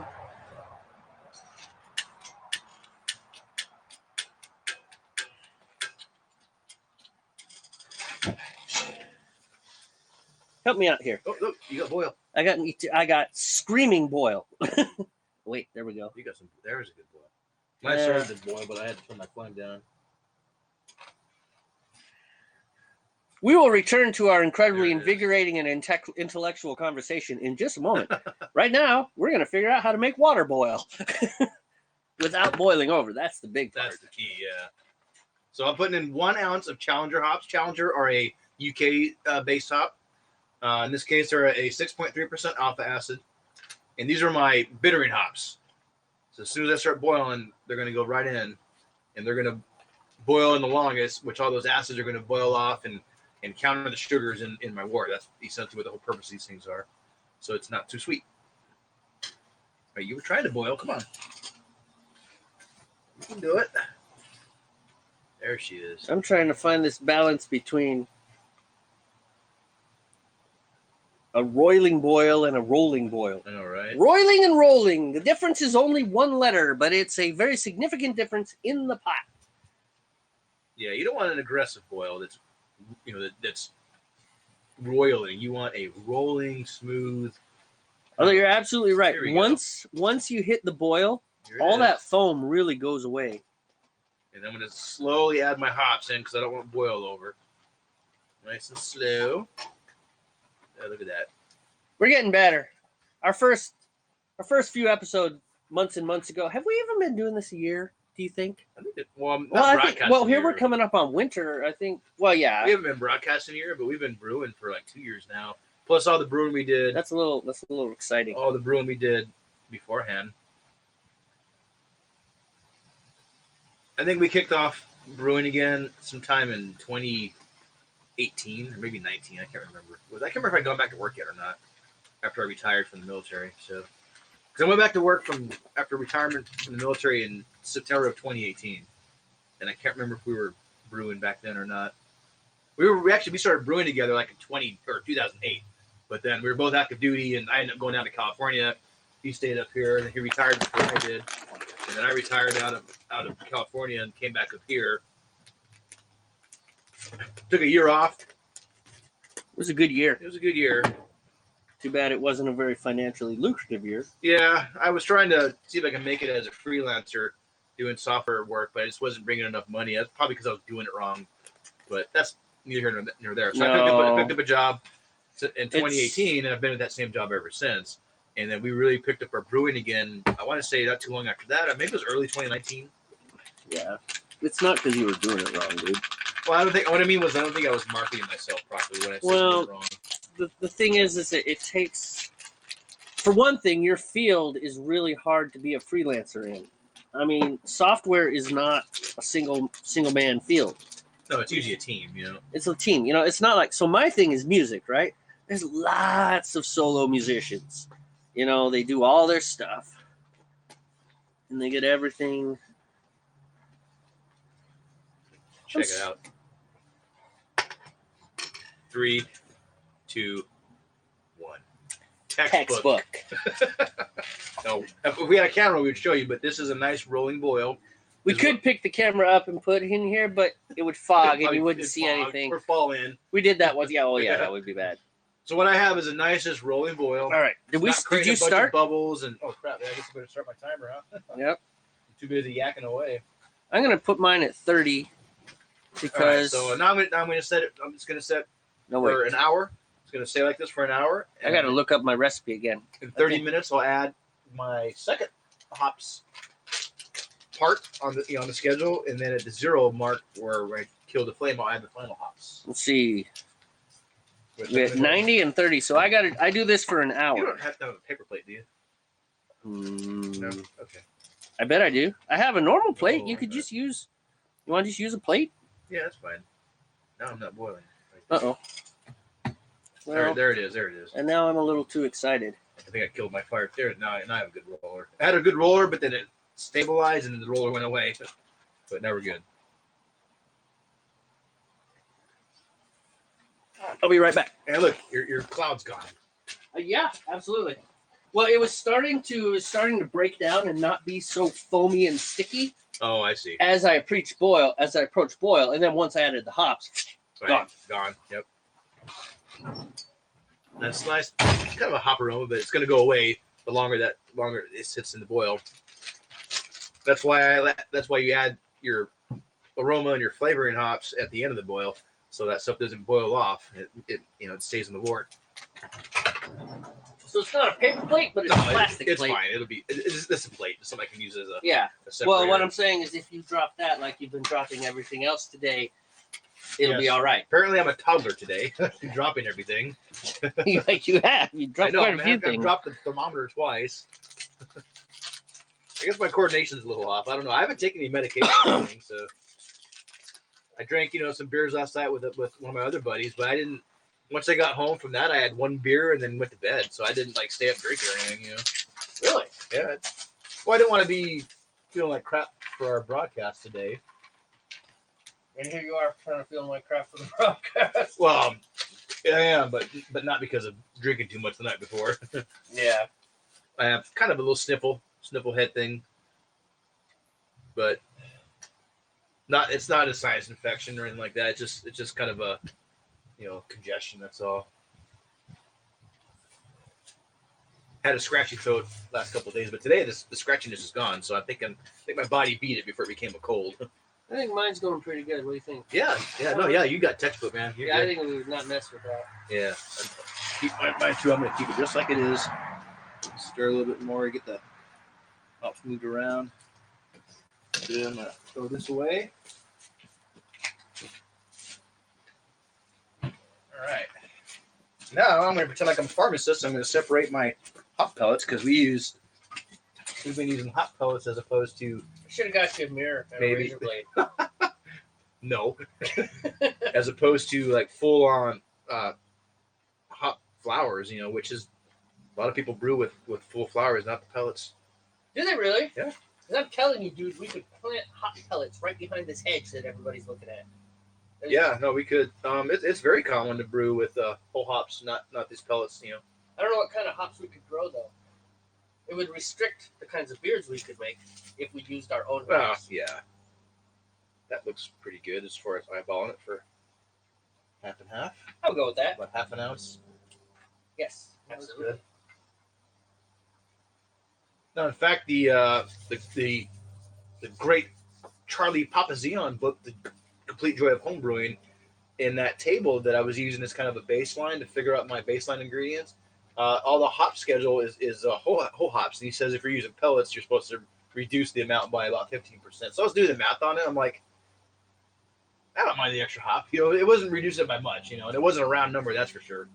Because we're our supplier, all the hop packages come in 1 ounce, you know, bags. And so you're either going to have an excess or not enough, you know. So I was just leaving it nice and round as far as the ounces go. Yeah, I don't know. You know, you reduce 3 ounces of hops by 15%, it's going to be like 2.88 ounces or something like that. You know, it's kind of a weird number. I don't know if I could taste that. Like seriously. Right, and that was my reasoning. It's like, you know, okay, so it's a little hoppier than what the baseline is, but that's the beauty of brewing is you don't have to be strict about it. That's where the not science part comes in. Right. You know, if you want to put a little extra hops in there, fine. Put it in there, you know. Just think about, you just don't want to overdo it, obviously, unless you're trying to get a very hoppy beer. And also the kind of hops and the alpha acids, it all factors in. That's why earlier, if you caught me earlier talking, I didn't do all the math on stuff as far as like the bitterness, what the intended bitterness is going to be. And there's ways to do all that. I just honestly didn't feel like it. And how there's software these days, you can just plug in what you want and it'll do it for you. So, in fact, the software that I'm thinking about using, there was two I was looking at. One was called Beersmith. Yeah. And then the one, actually, Beersmith's predecessor was called something Mash. Pro Mash, I think is what it was. But Pro Mash doesn't seem to be maintained anymore. Oh. Like, it's not a thing anymore, you know. Do you still use it and it's I guess just not you can still use maintained? it, but it's just not updated anymore. It's not, the developer doesn't do maintenance on it. Like I remember the guy that originally got me brewing, a guy named Greg Simo.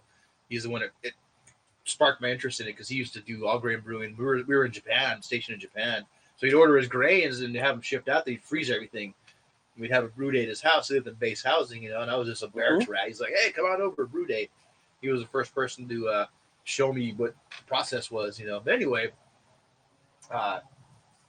he was telling me, he was the first one to tell me about Pro Mash. And I don't think he used it. I can't remember if he used it or not. Maybe he did use it. Anyway, another guy I work with, he's that I work with now, he told me about Beersmith, which I was looking at and was almost going to go with it until I found a app called Brew Daddy. I know that's kind of I don't like the name, but when I was... There we go, beer community, with our horrible names. When I was comparing the two, it seemed like Brew Daddy is the way to go. So yeah, I'm going to go with that one if I decide to use brewing software. Okay. I'm just going to follow your lead. I got to be honest, dude. From the moment we started brewing, I've just been following along with you. I know. No, you told me that. You're like, I'm just on for the ride, man. Man, although I love drinking the stuff. I mean, I had fun designing my own beer. That was good. I thought it was cool. Stressful. I know, right? And now I'm alone again. Hurry back. All right.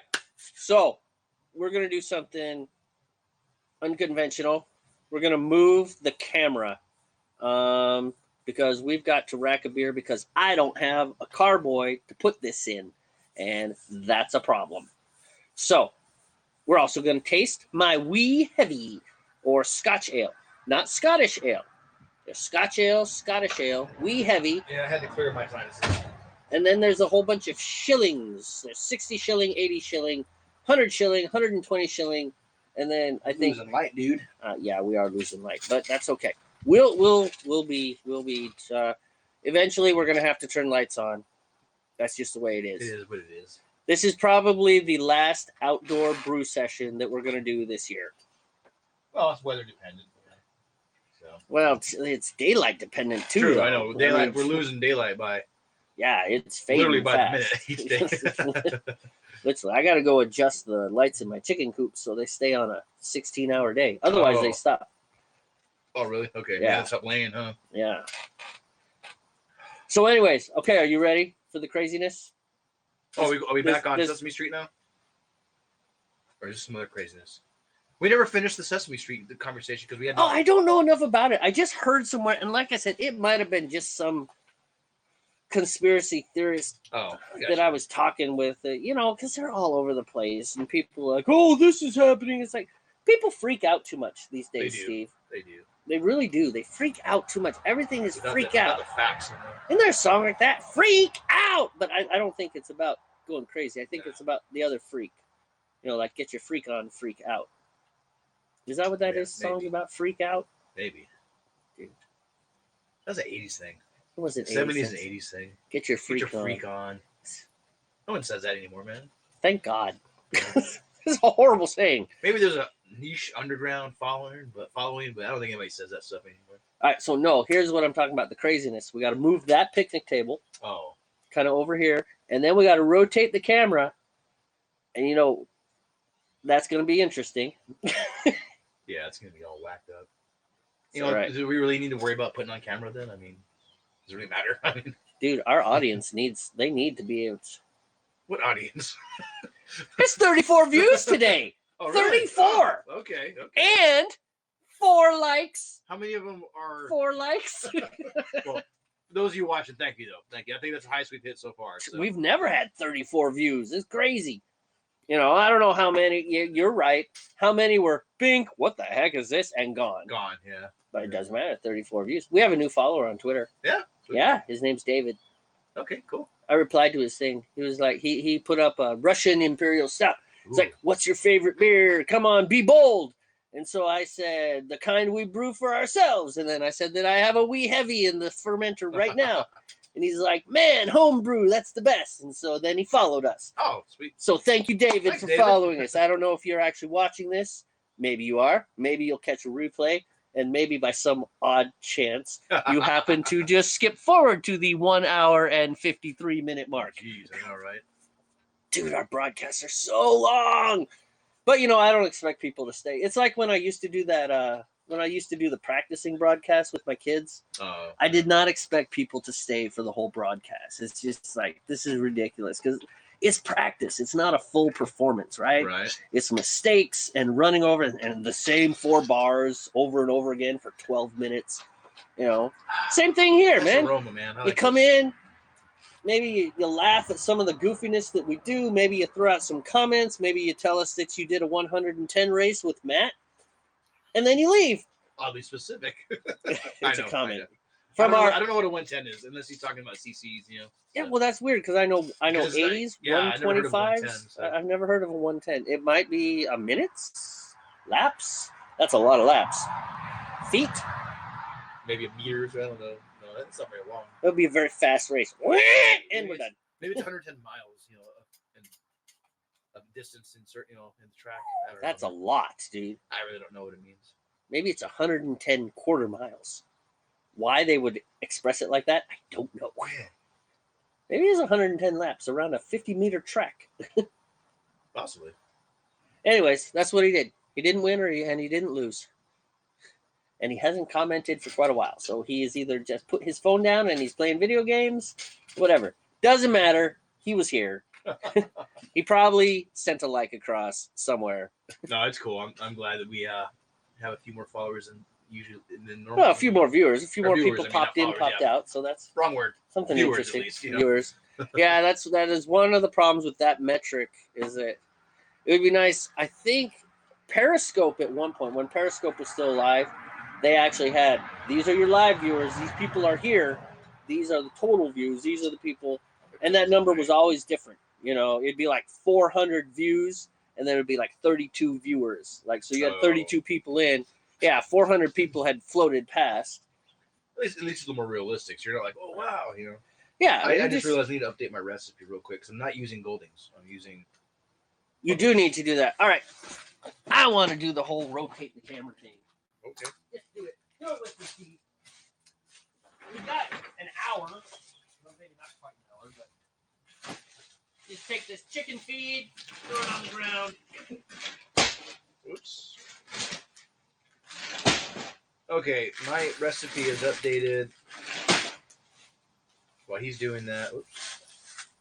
One day I'll actually input this into the tome, the recipe tome.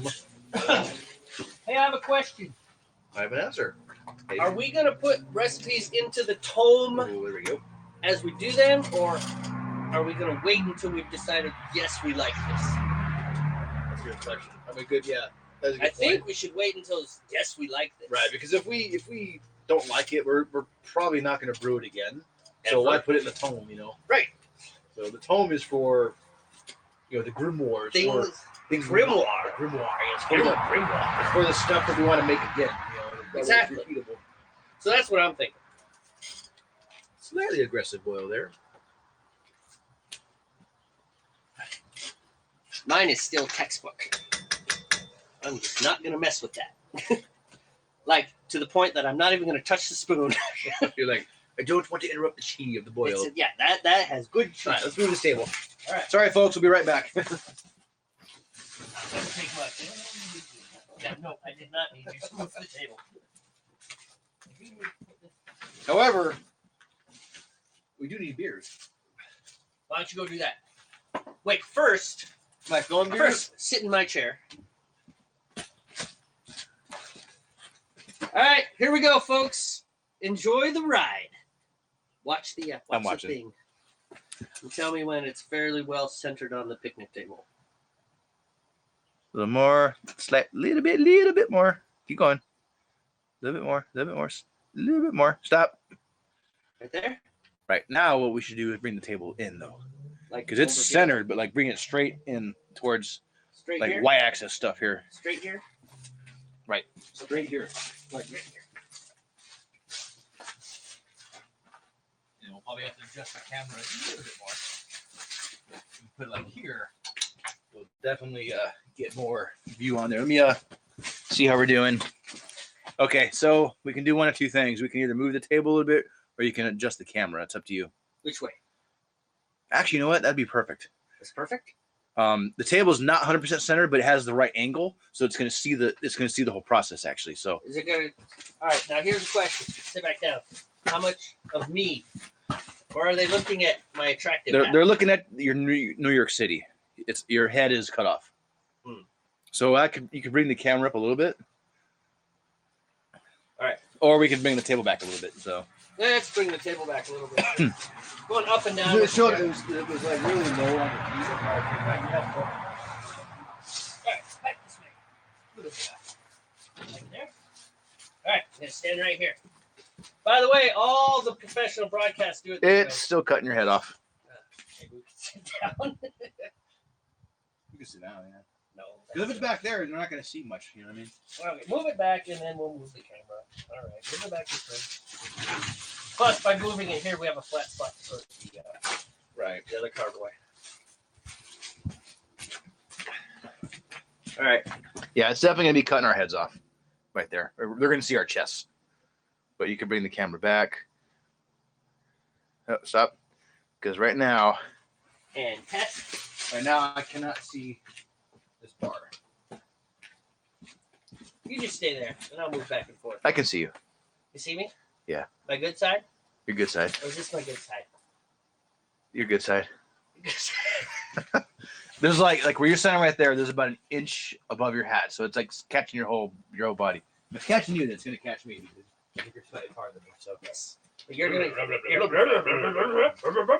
I bet your head's under the hats. probably is. Probably. If I have this bar in front of me, you know. Yeah, Mention it in the comments. Post it in the comments. All right, so let's do this. We're good. This is the silliness you see in this broadcast. All right. So we're gonna be racking. Or no, we're racking. Yeah, we're racking. Racking. First, I was thinking we're kegging. We're racking the Scotch ale that Jamie made. Probably cutting my head off on this. We're gonna be racking the Scotch ale that Jamie made last brew day. Wee heavy. Called a wee heavy. So what that means for anybody who doesn't know is we're going to take it out of the primary fermenter and we're going to move it into a secondary fermenter, which is going to look just like this, but it's slightly smaller, so less capacity. So this is the Scotch ale that Jamie made. It is currently about 55 degrees. So it's been a little cooler, which is fine. Which is okay. Which is okay. It's what we wanted in this case. We're going to put it into a smaller version of this. This is 6.5 gallon US gallon. We're going to put it into a 5 gallon carboy. That way it can help clarify a little bit. Any last minute fermentation might happen in there. Mainly to clarify it, so that when we transfer it to the keg, the carbonate, it's nice and clear, and we won't get gassy. We once put a primary into a 5 gallon, even though it was marked 6 gallon. Yeah, that was weird. Because we don't have calibrated eyes, so we're like, it says 6 gallons. Doesn't work. And then we started with 3 gallons, added 2 gallons, and we're up to the 6 gallon mark. And at that point, we knew that this bottle was too small.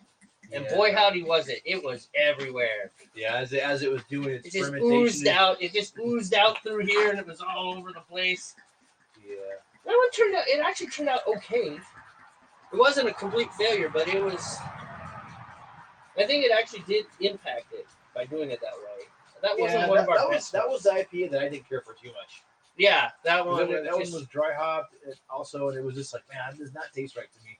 It was still drinkable, but because we always make good beers, right? It was still. I would still call it a beer, but it just to me it wasn't as enjoyable as what I look for. So, it wasn't awful. It wasn't infected or anything like that. It just didn't come out the way that I was hoping it would come out. That might have been an effect of the slasher one we got. What we're doing, if you can see any of this, this is where we've been sanitizing our fermenters. This is just bleach and water mixed in. Yeah, they can actually see you. You're on camera doing that. Just letting it set, rotating it every I don't know, hour or so. We just got stuff all over my yard. That way, everything be nice and clear. We still got to rinse them out later, though. I got to watch the time because I have to put my second. I have three hop batches on my schedule this time. So. Oh, all within an hour. See, Yeah. I don't have to do anything until the hour mark. So when your thing goes off, I put my next hops in. Right. So I got about 9 minutes. I'll put my second batch of hops in, and then at the 0 mark, I'll put my last batch of hops. All right. You still need to rinse that guy though.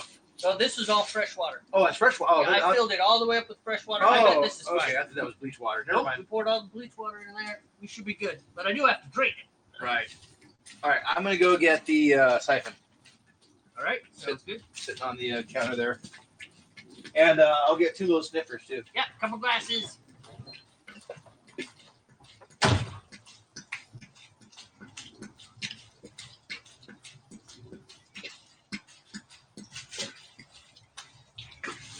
So this is definitely one of my favorite parts. I really like racking the beer. I like tasting it before it's actually turned into beer. I mean, don't get me wrong. I like drinking the beer too. But sniff it. No bleach. Good.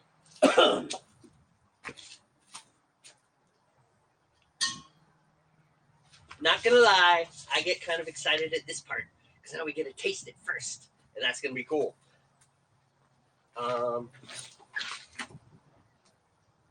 So hey, just You got 8 minutes. okay. There's something to maybe next time we go inside. I want to check your stove. Thought I smelled natural gas when I walked by. I will do that right now. And I didn't see any of the knobs on, but I don't know if you have, maybe there's something leaking. I don't know, man. Maybe it's just me.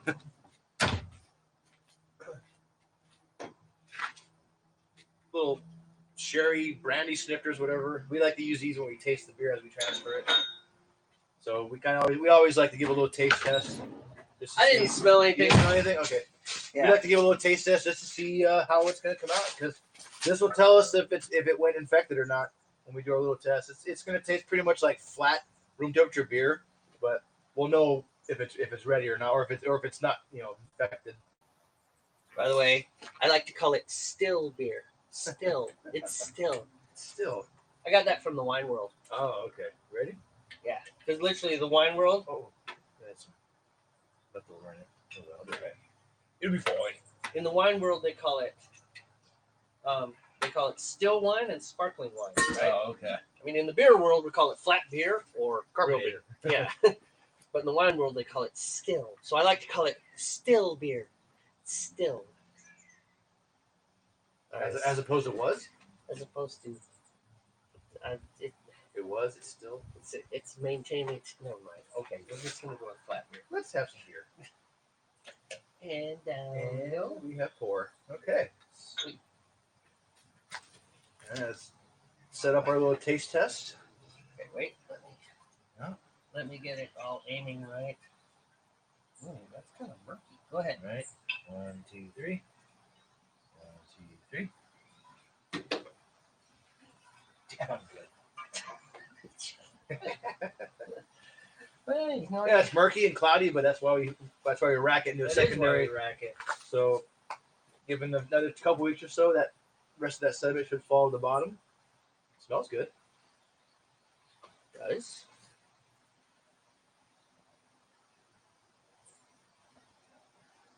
Feels strong.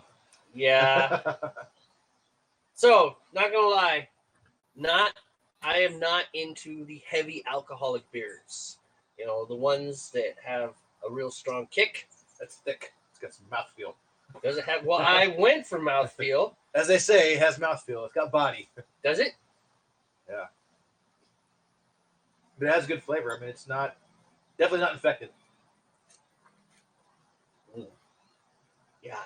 Yeah, it's gonna be a thick one, man. It's gonna be like drinking, like liquefied bread. This one might not make it into the tome. But that's the purpose of experimentation. We haven't tried the old ale, the old style ale that I made, so it may not make it either if it comes out not so good,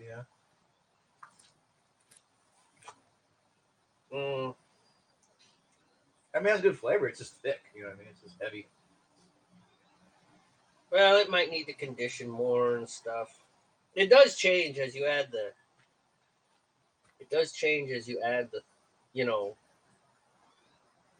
Like as you add the carbonation, and then as it clarifies a little bit more. And Maybe like if it settles some more, it'll lighten up a little bit. Usually, we're a lot more pleased with our beers. So. But I mean, you can see it; it's pretty thick. I mean, you just switch it around. Is. Yeah. Well, so. But it is a heavy ale, so I use the Thames Valley. It's a wee heavy, and it's a medium to high flocculation. So maybe add some gelatin. Apparently, gelatin helps the yeast. Oh yeah. Fall out. I'll have to read up on doing that though. Or maybe it'll just really improve after it's sat in the secondary for a while. Probably add. I don't know if water dilutes it the same way. I don't know, man. We have to read into that, or talk to our supplier guys and see what they say. Be like, hey, it's a little heavy, man. What can I do to lighten it up a little bit? I didn't get. Maybe I put too much roasted barley. What do you think? I don't think so because it doesn't taste like burnt toast to me. So I don't think that's the case. How much crystal did you put in there? Like a pound. That's probably what it is. Because remember, the crystal doesn't produce fermentables. Right. So probably should put like a quarter pound or half pound. Let's test it again. Are you ready? How much barley did you put in? Roasted barley? Like a quarter pound.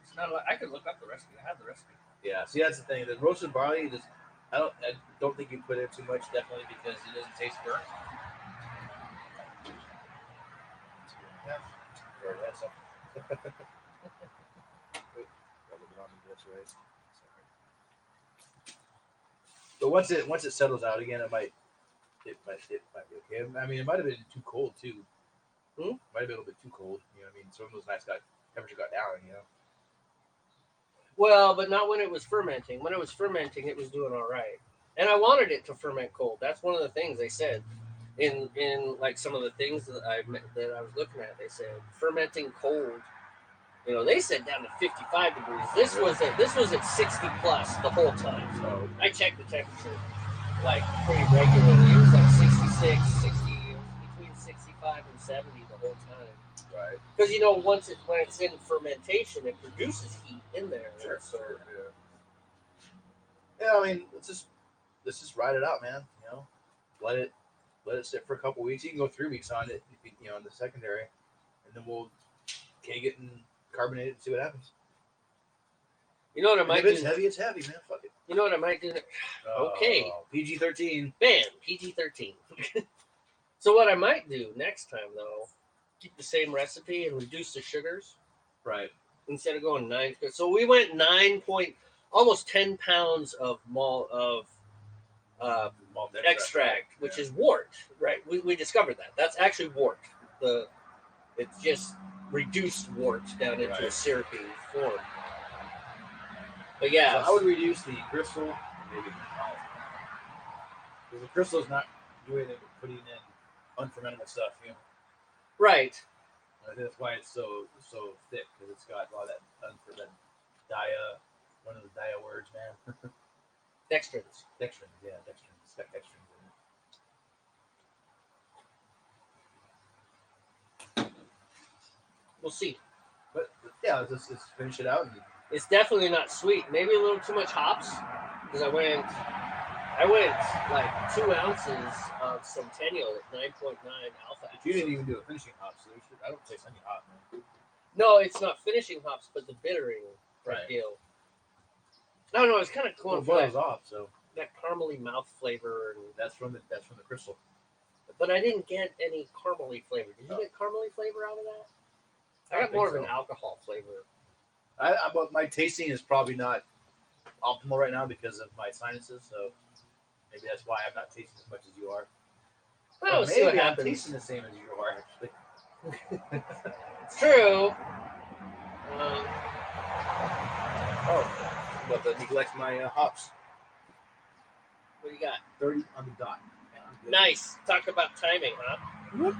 all right, 1/2 ounce of Fuggles.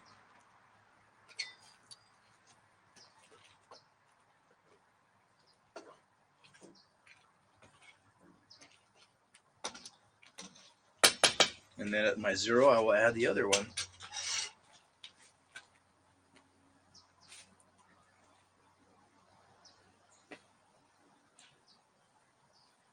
You are right. It's not infected. No, it's definitely not. That's obvious. No, I think it came up pretty good, man. It's You just heavy. That's all. It just has a heaviness to it. It's not heaviness. It's just. I can smell the alcohol, but I don't taste the alcohol. No, I don't taste it. It's not overpowering. Like what's one beer I had years ago? It was called Diablo or something, and it was touting like a 9% alcohol. It was a craft beer, and I couldn't even drink it. It was gross. You could taste the alcohol in the beer, and it was just like, it was overpowering. Whoever brewed it didn't do a very good job on that one. We'll just call this a winter beer, a winter Scottish ale. Well, I think it's fine. Let's just see how it is when let's just write it out, man. See how it is when after we carbonate it. Well, it's definitely if it's heavy, it's heavy. It's definitely drinkable. That much is true. It's just thick. It's actually thick. Which I kind of wanted. I did. That's one of the reasons. But I do. Yeah, might need to reduce the crystal by like say, what do you think, 1/4 pound? I would go down to a 1/2 or a 1/4 if you do this one again. Ooh, yeah, definitely pull that up. Yep. That's all right. We're gonna. Yeah, it's fine. It's fine. That will. Yeah, man. These marks are not calibrated. That's showing 5.5 gallons right there, according to this thing. So yeah, whoever put that on there doesn't know what they were doing. I don't know if they did it themselves or if it came like that. All right, I'm gonna run this. And that is racking. That's pretty cut and dry. Where's your? You gonna use the same one? Well, yeah, we could. I mean, nothing's really happened to it. No, I could Well, I can dip it in there and rinse it. Unless you want me to just Yeah, do that. Do that. We got to rinse it though, because it's gonna have bleach water on it. Yeah, I know. Do that. Okay. I mean, let me put this down, and then I'll be back. All right.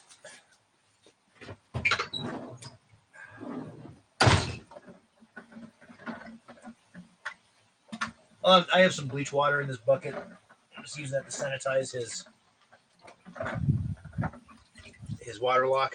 It came off the.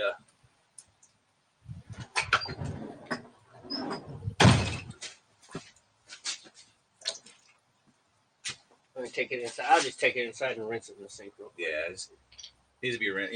Yep. Rinsed with hot water. For those of you that don't know, the hot water actually stops the process of whatever the bleach is doing. Like at the down at the chemical level, you sanitize in cold water, but rinse in hot water. So I know it seems like a no-brainer, but you never know. Some people just don't know. All right.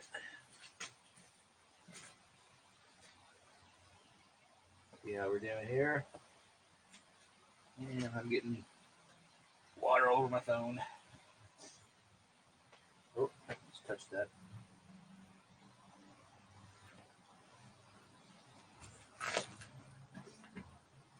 So I have about 26 minutes left in my boil, which means I should probably finish up my sanitization on my carboy.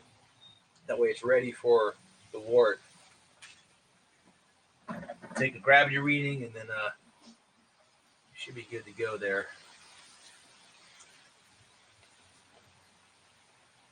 Probably should clean the chiller.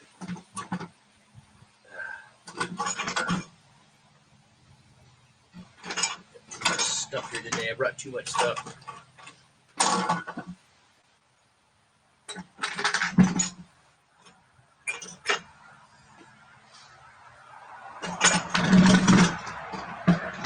Need to go somewhere else. You're in the way.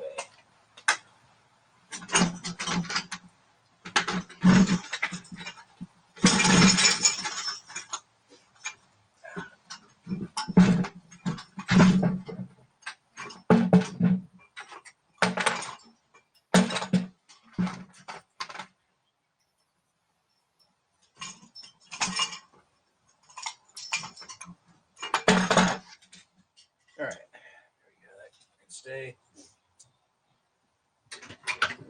So I want to go ahead and get everything else ready because my boil is down to about 25 minutes. Yep. I got. So I need to get this ready. Here.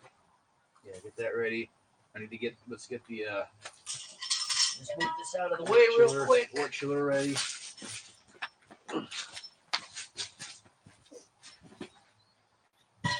We'll just put it right back there for now. All right. I'm gonna.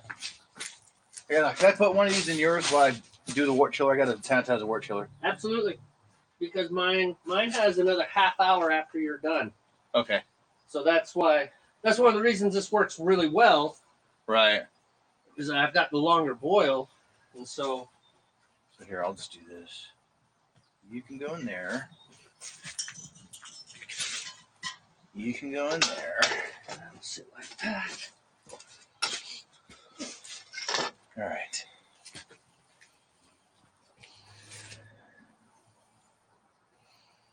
And then I'll just actually, you know what? Maybe I should just do it the other way because that way it's already in there. You know what I mean?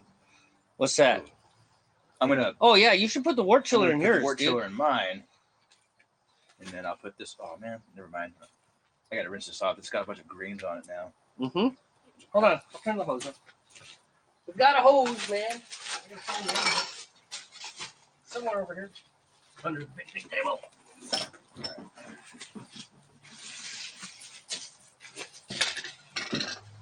Yeah, you should probably rinse the wort chiller off too before you move it around. Yeah, I am. I'm just gonna hold it up. You can spray it. Just bring it out over here. Quite a heavy show.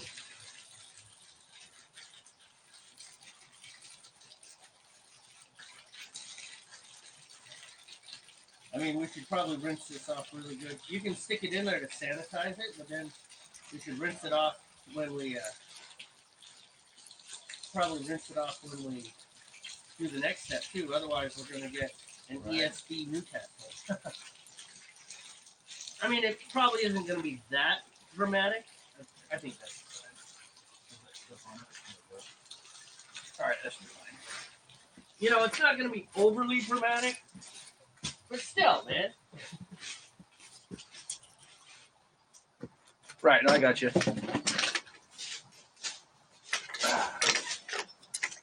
Actually, you can do that, and I. So I've got to get to work on this one too. You know what? Actually, I think we're about to get busy. Yeah, Yep. So call it. yeah, have another seat. We're not even going to focus. We're not even going to center the camera very well here. Have a sit down, really quick. All right. So we're gonna have to start running around and bouncing and doing all sorts of crazy things now. This is the part where we can't pay attention to you anyways. So we're gonna call it. Thank you for those of you that've been here. How many was there? Nice, 37 views. Cool. Well, That is definitely one. That's a So- record for us so far. For any of you that actually hung in there and watched for a portion of time, we really appreciate it. For those of you that got suckered in by some sort of hashtag and you just wondered what the heck happened and then you ran away, It's doing. life is harsh, man. Sorry you Right. didn't stay. But that's all for tonight. Plus, we're running out of light. Look, Right. I mean, it's Oh, I getting know, dark. right? So, with that, relax. Don't worry. Have a Have a home brew. And bye. And we are out.